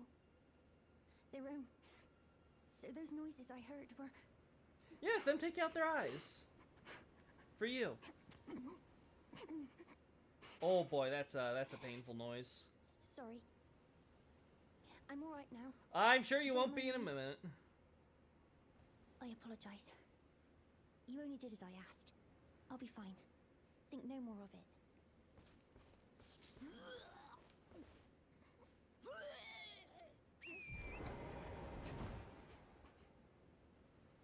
Yeah, that sounds about right.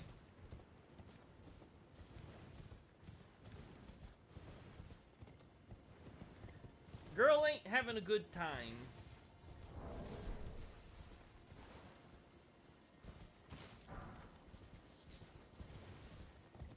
Oh.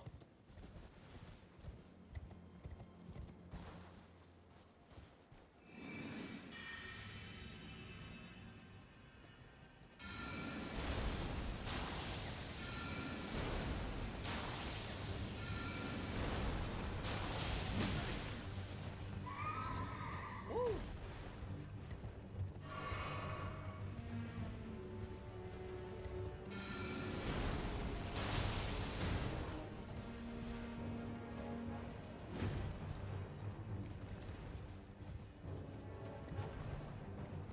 You really don't want me to have my magic circle, huh, buddy?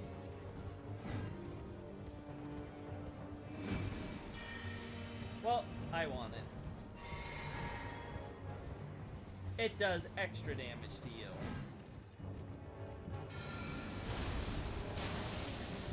Yes, keep getting stuck on the highway, buddy.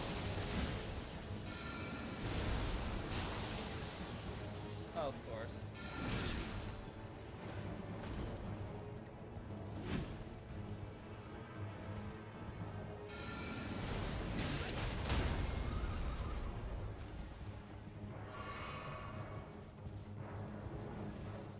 Yeah, keep on. You do that, I don't mind. I got where this comes from.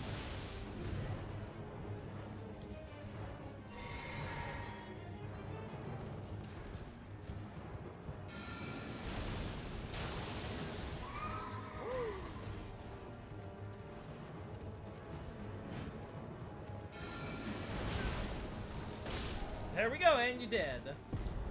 Alright. Another Knight Cavalry. Defeated. Ash of War, Ice Spear. Nice.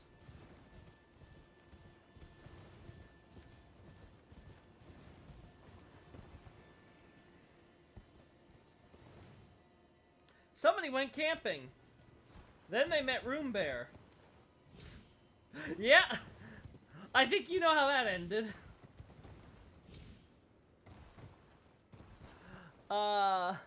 Geez, was Arena's body possessed or something? Poor Edgar catch a break. It's not Arena's body, because Arena's body's at the Weeping Peninsula. In fact, I'll go show us in a sec.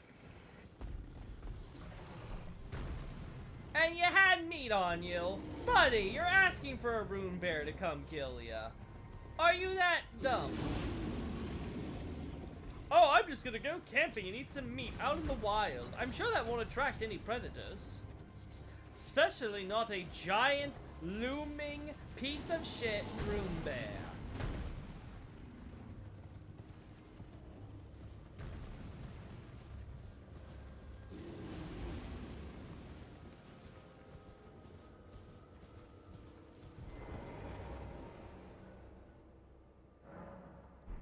There we go.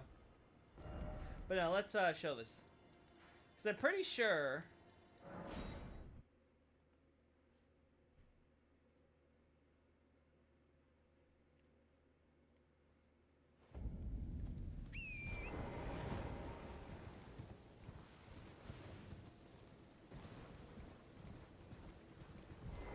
Yep, there it is. Arena's body is still here. Exactly as it was. The only difference with Hyena is that she's literally a one-to-one copy, except she has the yellow cloak, which presumably, again, is because she's a maiden to the three fingers, blah, blah, blah, blah, right? But she's separate from Arena, as far as body is concerned. But she's an exact duplicate. Which is incredibly suspicious. Naturally.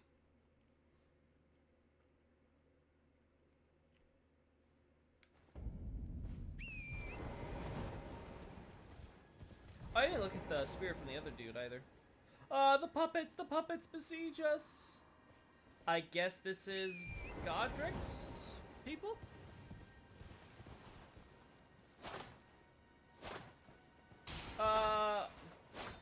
We haven't really seen anyone except maybe the Flame Watchers have these on them.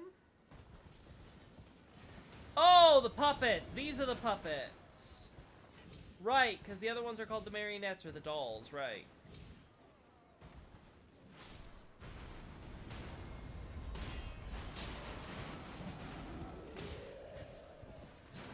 But wait a second.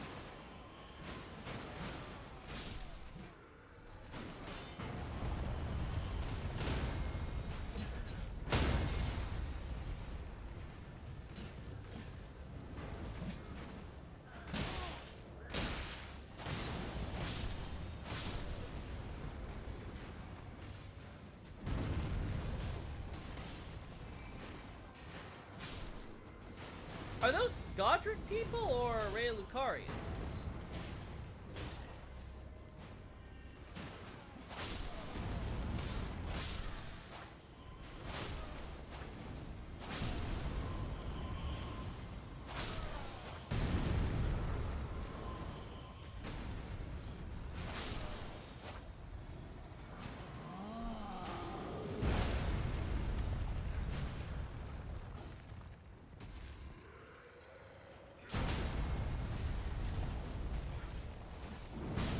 No, those look like, those definitely look like cuckoos.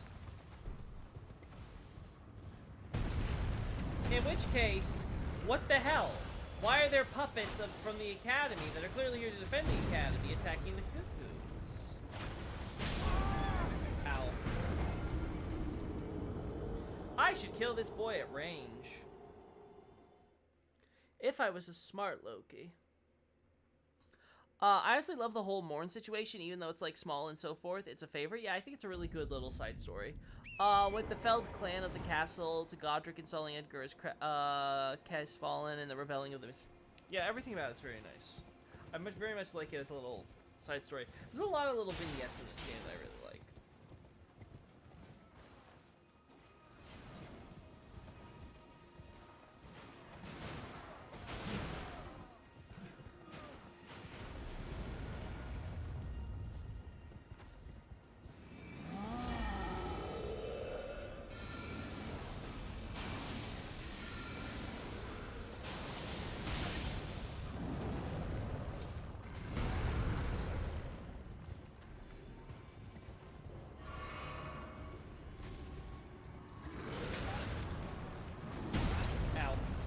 I hate the way this game handles stun sometimes on your horse. It's like, God, why do I have this million-long stun?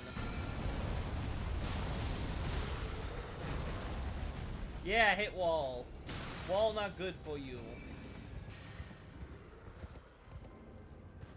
Wall hurt. Wall bad. Oh. Woo! That was the perfectly timed iframe.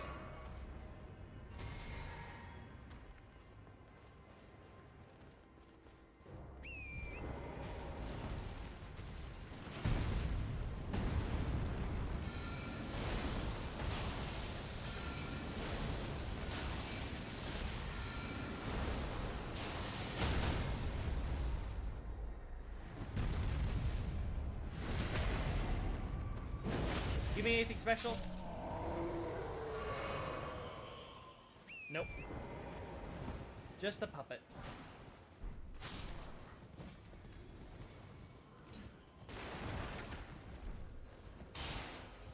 So cuckoos have been betrayed by puppets that should be defending Raya Lucaria. But why? I guess we have to go up here for... Oh! I think we have the answer. I think we have a little rebellion going here. Yeah, more puppets. That makes sense. We had this encampment. And we had a betrayal by some sorcerers, it looks like, though.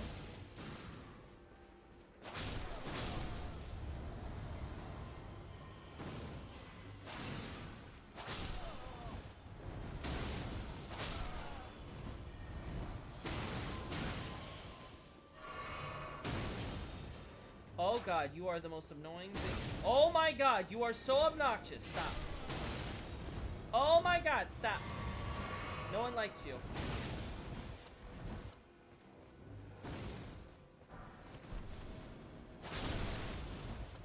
Can you, like, not...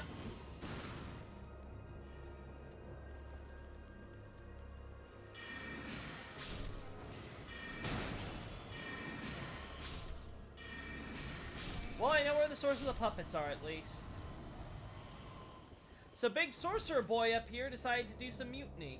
Decided he was going to take this tower over for himself and use the puppets to defend it, while he did his own research away from the academy. Good to know. Does this cookbook have anything in particular special? Just albinoric pots. Typical stuff from the Cuckoos.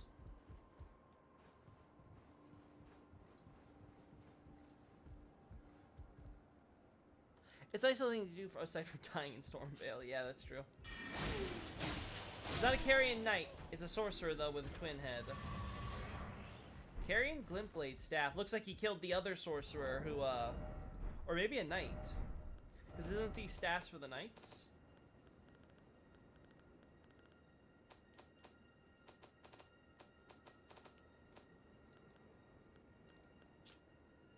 Yeah, it's for knights. So he killed the Carrion Knight up here and took over with the puppets and tower. Wow. Imagine being one of the fewer than 20 knights who exist. The elite. He gets stabbed in the back by some random dude in a dress. Wow. How embarrassing.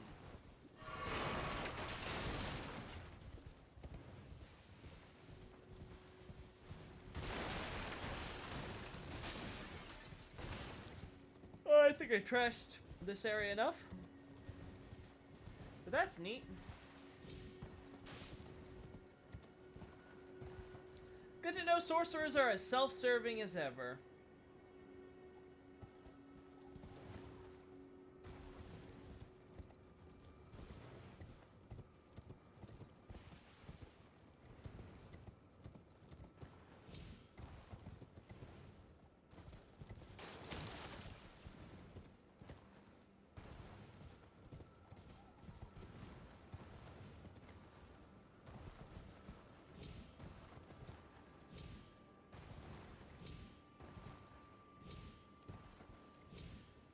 Then here's a question. Who was using these? The Flame Watchers, I guess? Or was this Godric? Did Godric have some of these and then that didn't work? It's clear there's been lots of battles here, though. And it has to be facing Stormvale. Oh, you guys won without the troll getting in your way. Nice job.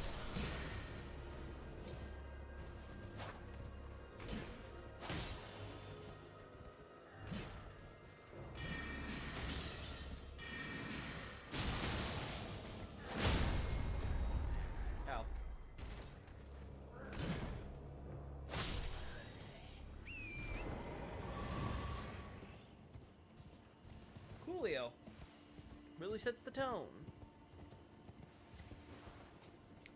I know there's Bolst, the Troll Knight in Caria Manor, Moongrum, an NPC guarding Renala, Loretta. Oh, do the Troll Knights count? I guess they would, huh? Because they come from before all that. Yeah. Loretta, and another Troll Knight in the form of that puppet.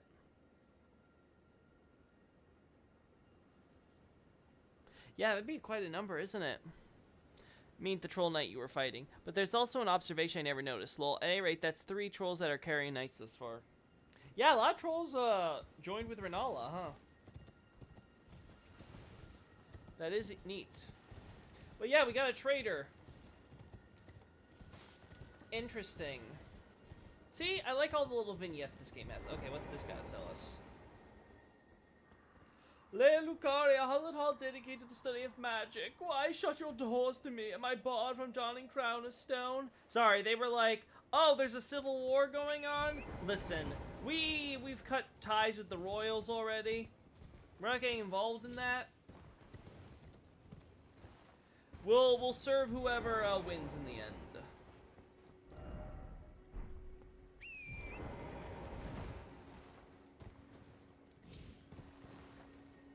Yeah, nothing there. Oh yeah, baby.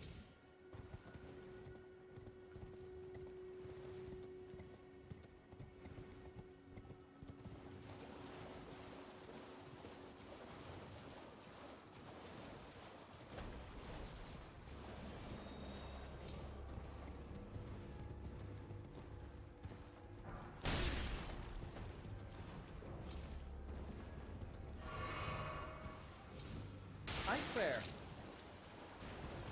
These flowers, man.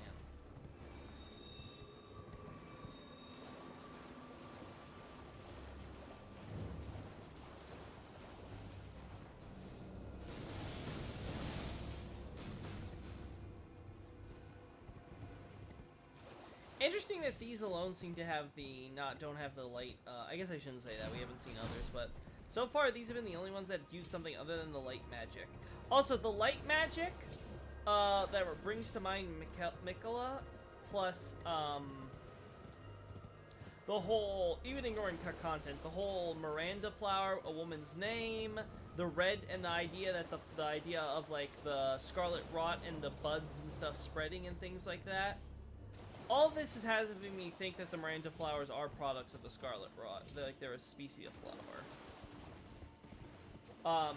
Like the content of course implies, but again, separate discussion.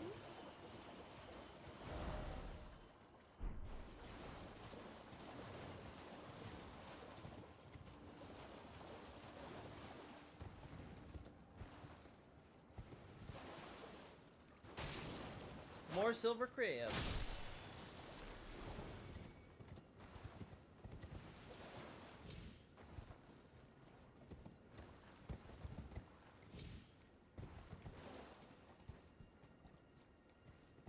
Nothing too distinctive there.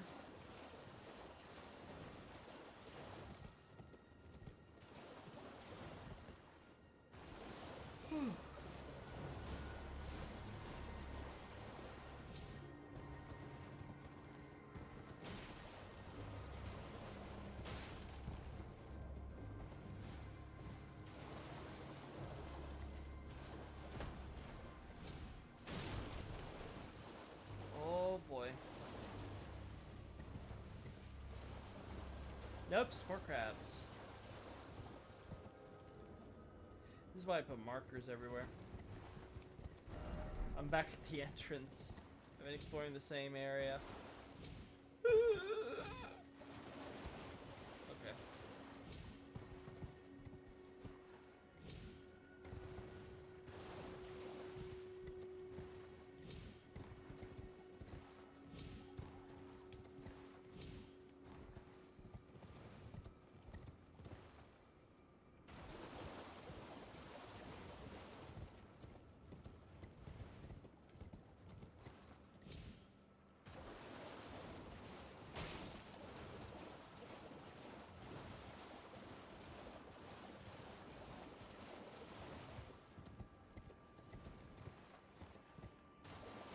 Bridge keeps going, would have led straight into the town, which would take you straight to the academy, so you never have to get off the highway.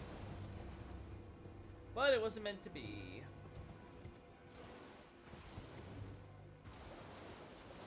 Had to get off the wild rail Lucarian ride eventually. There's that.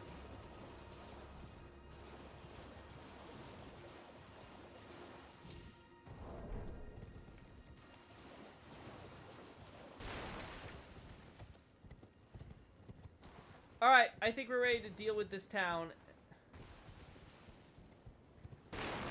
And we'll call it.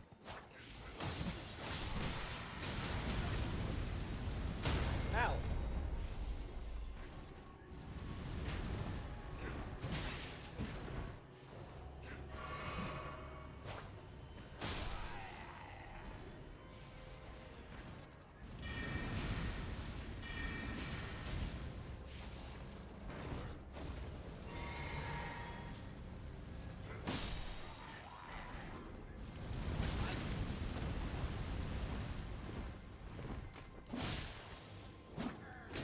It's a good defensive emplacement, I won't lie. But not enough. I am too powerful. I have horse. I have mountain goat horse.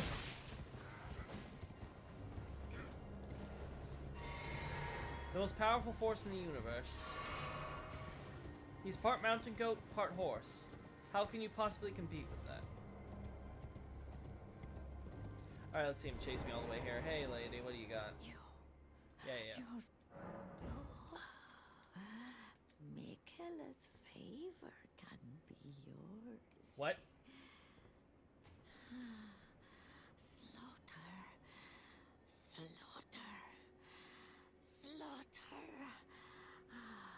The all-hearing slaughtered. But alas, it was for naught. All you need do is snatch it from the big pot. What? Pity the poor fool. Are you talking about the big Caleb pot? I have to go back to that at one point too. No, we're not doing that again. Michaela's favor. But I gotta go to the big pot, huh? I don't think that's Alexander. It has to be the big pot that you can find in Caleb. That's the only pot I can think of.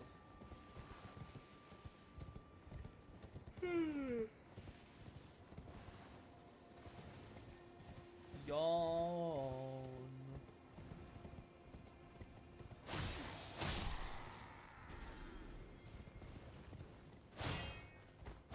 Oh no, you discovered my weakness. Blocking.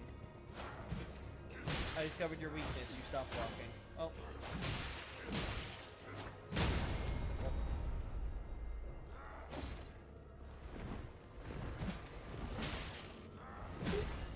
That was kind of scary.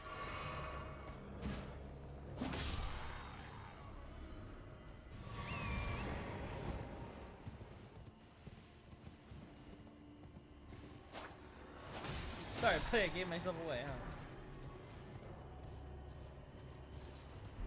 Windstone fireflies, not too weird. Oh, right! Also, more graves. I forgot! Raid Lucaria does have some of these big boys, so it could be like the marionettes. These are just the things they have. Oh, I hate you, Will. Why? Why would you do that to me?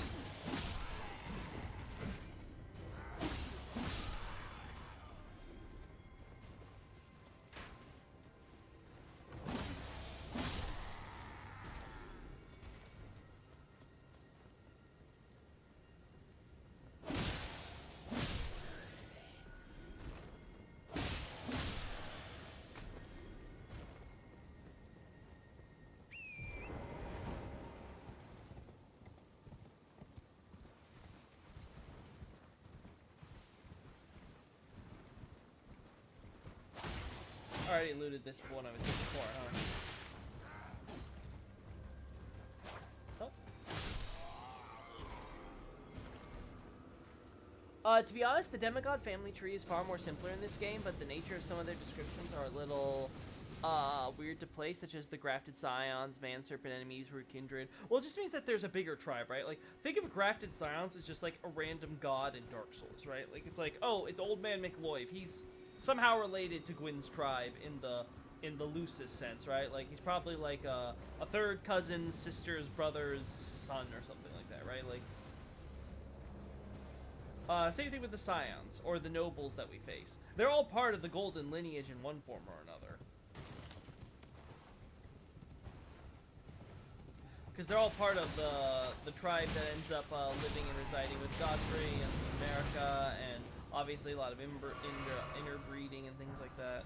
Inbreeding, I was about to say. I was like, whoa, nope, no, that's not the number. Oh.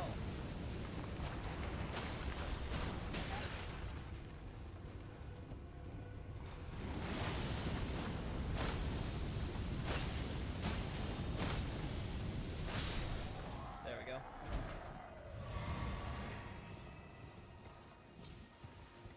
Who gave you all access to that?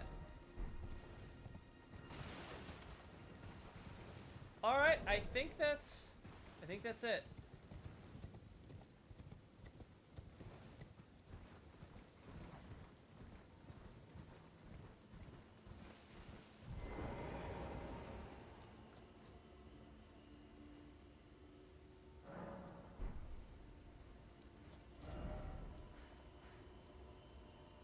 I think we've covered basically everything.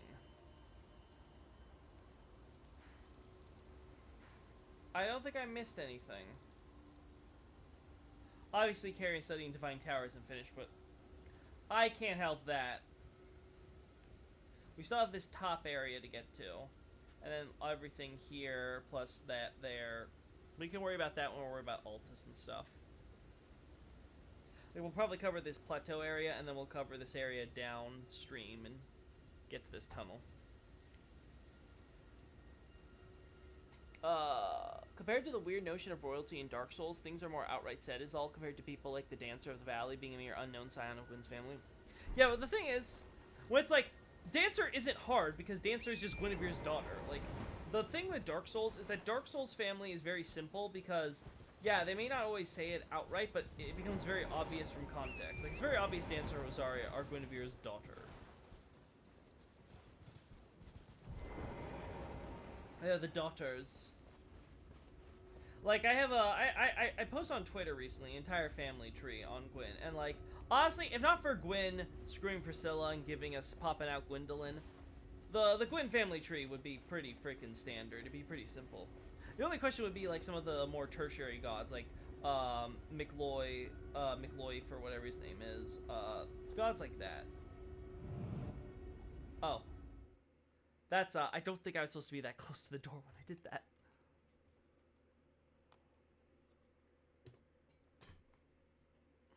Golden lineage, though, I agree.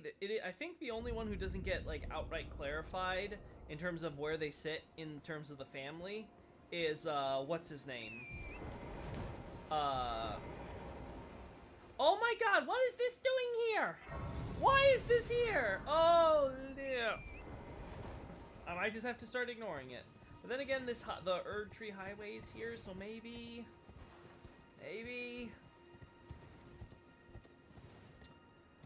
oh, that was close. I agree. I think Godwin's the only one that isn't, like, outright clarified to be a son of Marika. Though I think Miyazaki in interviews may have said it. I can't quite remember the details, but... Okay. Someone clarify for me. If I drop down here, do I die? Yeah, I look like I died. I'm pretty sure this tree is here to tell me this is where it ends. Enjoy. Oops, lol, facing through doors. Yep.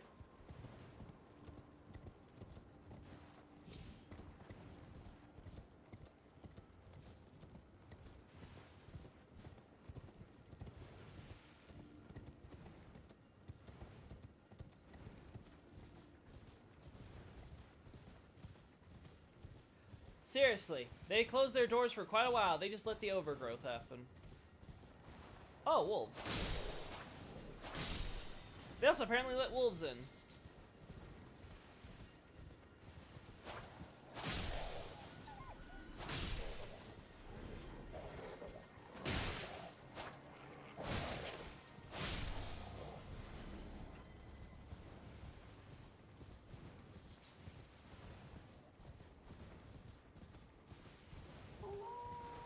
Oh my god, so many wolves. Hey, wolf leader. Die.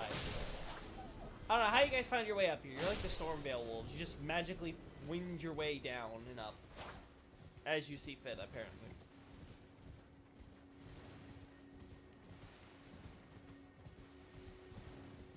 Oh!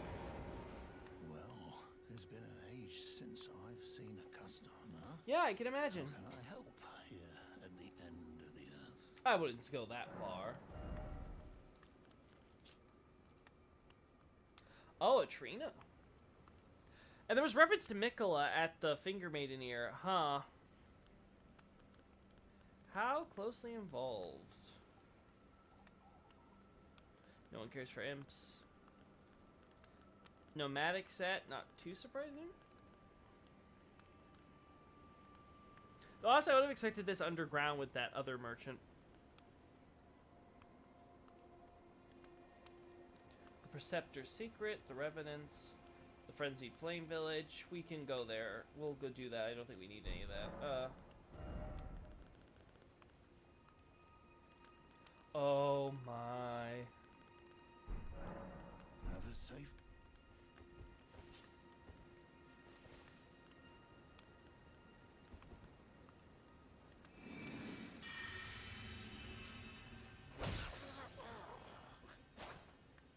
Sorry, buddy. This descent into suffering offered by a highwayman. Yep. Yep. Keep telling yourself that.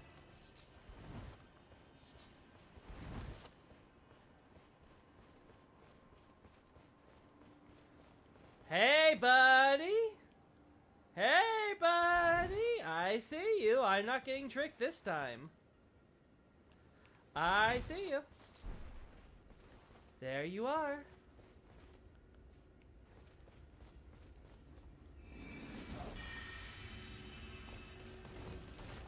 I guess I should be surprised with all the wolves, huh?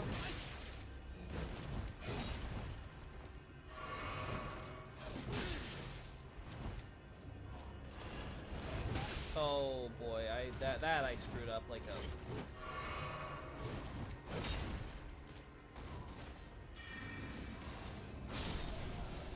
Wow, really? Just one?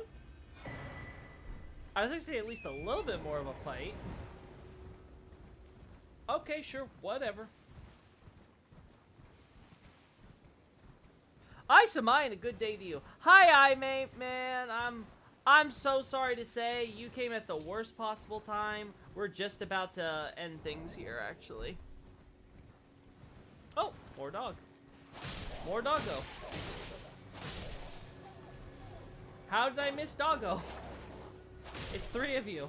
How could I possibly miss you? How did you miss me? Whatever. It's a good day to see you as well, I-Man, but unfortunately, we're about to wrap things up here. So you're gonna have to watch the VOD if you want to get the full experience. Anyway, finally, we're going to school. I have covered everything. You know what? Since I-Man's here, let's do some stuff at,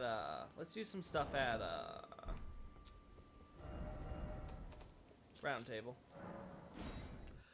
Just to keep things going a little longer. Now you can revive all the killed merchants. I got their bear balls. I got them by the balls, clearly.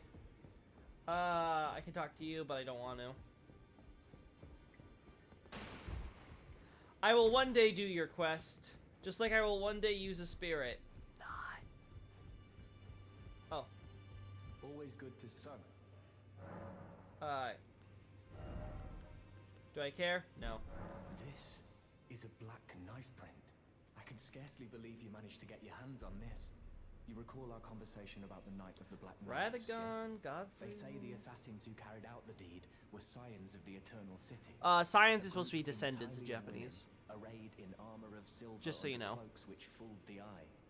The knives they wielded, though, were imparted America, with the power of the Earth Rune Tree of Death Capital. through sinister rite. Please, I beg of you, lend me the knife print for a time. I'd love nothing more than to tease out its secrets.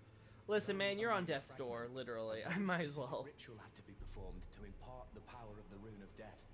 Traces of the one who performed the rite are sure to remain in the imprint. Half my body has been suffused with death. I'm certain it will help me see. Yeah? Not the better half, either. Have fun. Fia!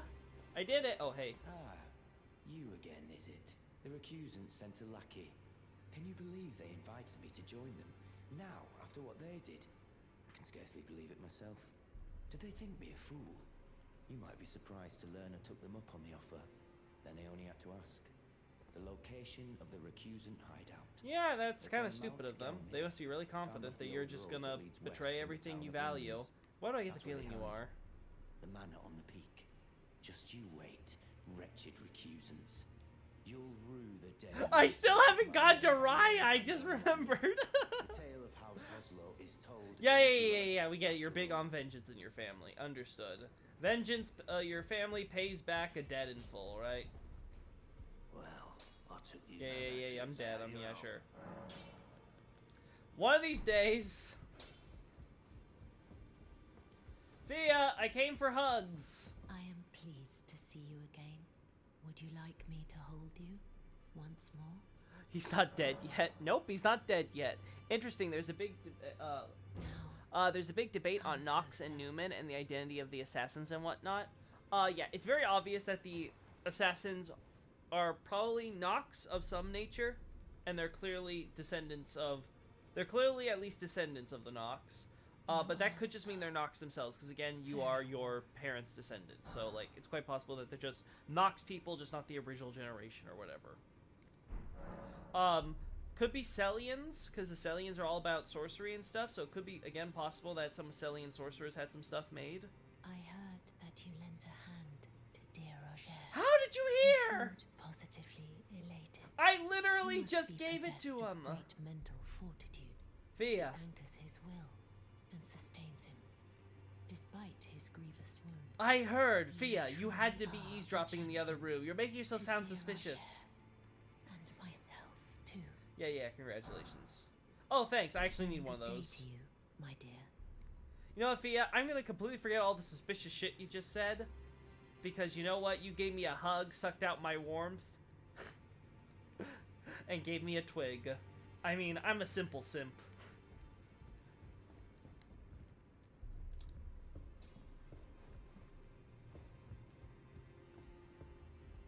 So this round table is a manor in, I imagine, the capital.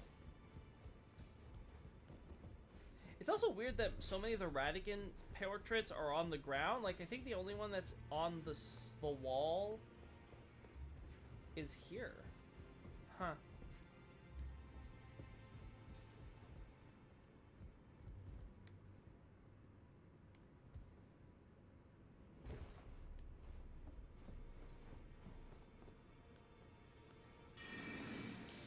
Huh, so American was Newman, had sort of blood ties with the assassins who were Nox or maybe Celians. The lore.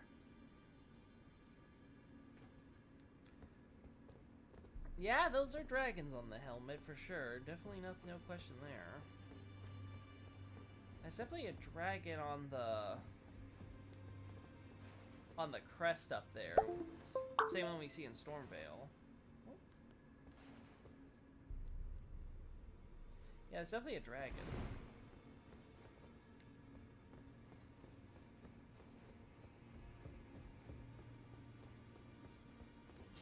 I wonder what this leads. This leads to Nepheli. That's where the staircase leading upstairs would normally have been. And then there's nothing on this left side. There is on the right.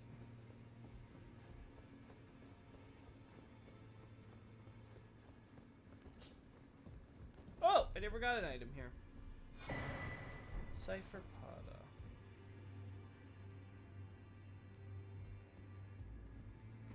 Then we can see when the Erd tree rose how Marika mimicked its form in order to become like a symbol, as she is their god, right? She is the Erd tree, essentially. You have access to the Erd tree through her. More nature imagery, nothing important there. It's a dining room for soldiers, I assume. This is for the garrison. This is their little barracks. Right? And then I think, if I recall correctly, the little locked area I'm still not going to because it has nothing I want there is oh?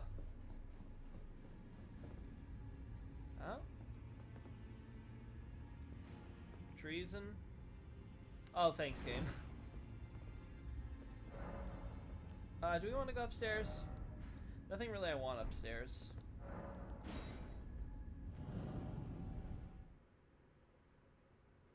That's because Radigan sucked, lol. You hear Godfrey first Elden Lore, and then you have Radigan as just King Consort. I guess it kind of shows the attitude of the whole situation, even though his icon states that he was second Elden Lord. Yeah. It is funny how no one... It's like, Godfrey gets all the credit because he's the first, and no one remembers Radigan as well, apparently. Ooh, wait a second. I wonder if you see these chairs in Stormvale. No, these just look like plain. They've got a little lion on the front here. Oh, and they do have hawks on the corners. Interesting. Dragons, hawks, and lions.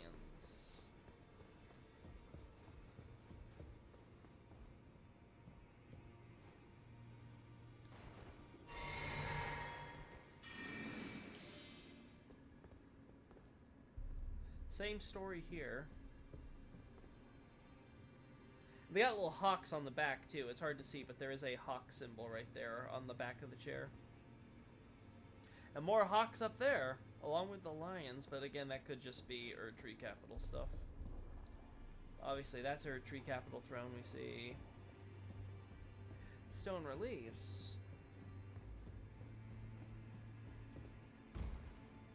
And of course, we have the round table. That's the crest of the crucible, isn't it? Because it's not the complete thing yet. It's got like all the extra little bits at the bottom and the top a little bit. So that's the crucible symbol on this table. Gives you an idea of when this facility seems to have been taken over from the people who got exiled to Stormvale, and it seems like they already had associations with hawks, dragons, and lions by this point. We have an axe. Godfrey uses an axe, right? And I think he's the only one who uses an axe, right? No one else uses an axe as a weapon. I like battle mages. Hugh, he should be nicest one, even though this icon. I liked him as a boss. He was kind of neat, but he was definitely, again, problem with all these bosses is it's so easy to over level them, like without even trying. Like you can like be like, oh wow, this is pretty deep in the area and like a mid game area that I'm pretty under leveled for generally. I'm sure this will be a tough boss, and then it's like it feels like it's a tutorial boss.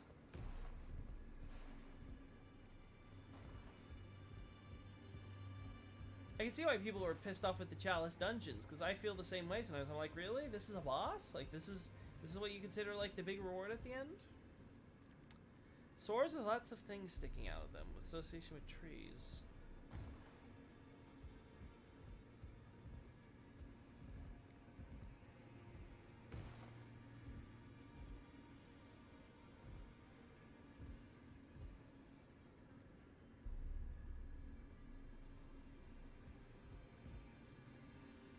All grace little bits.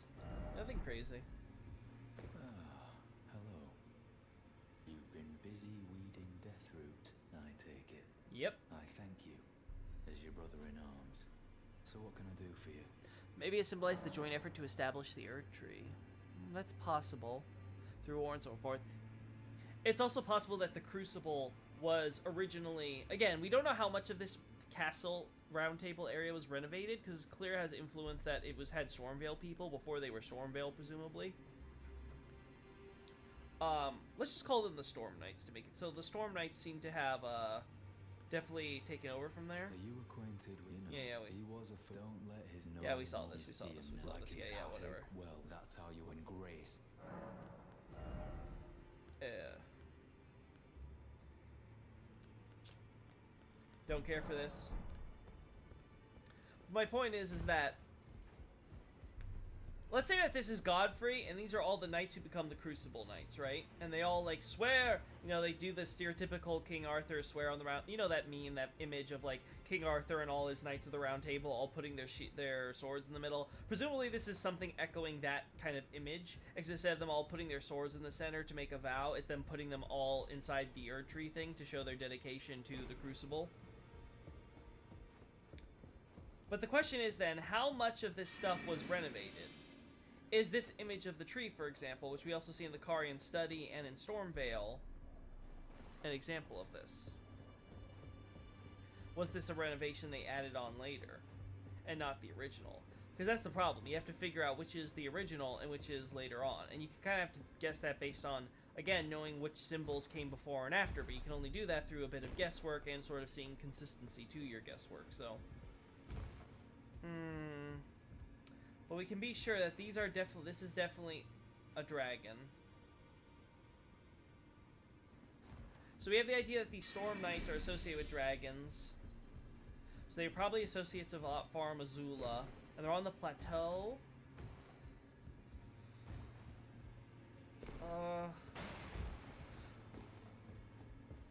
Okay, I've got something cooking in my brain, but I'll save that for next time. For now, guys, I'm gonna just say thanks for coming in, especially even if you came in a little bit at the end of things. Even as a starting region, Limgrave has such interesting lore as well as a story. This is very true. I think there's a lot of lore in this game and a lot of stories and things that are building up, and you can see so many different plot threads going through.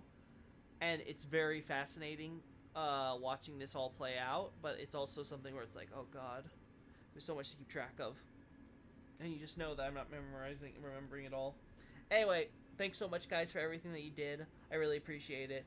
So, we're going to do another long stream hopefully tomorrow, and we'll be able to finally get to the academy. I'm finally going to school, and I'll have to explain to my teachers why the hell I missed it. Listen, I tried explaining to Professor Miriam already, teacher, but you see, she didn't accept that a pot ate my homework. Clearly. Alright, so that's going to be something else. So, bye for now, guys. Thanks so much. See ya.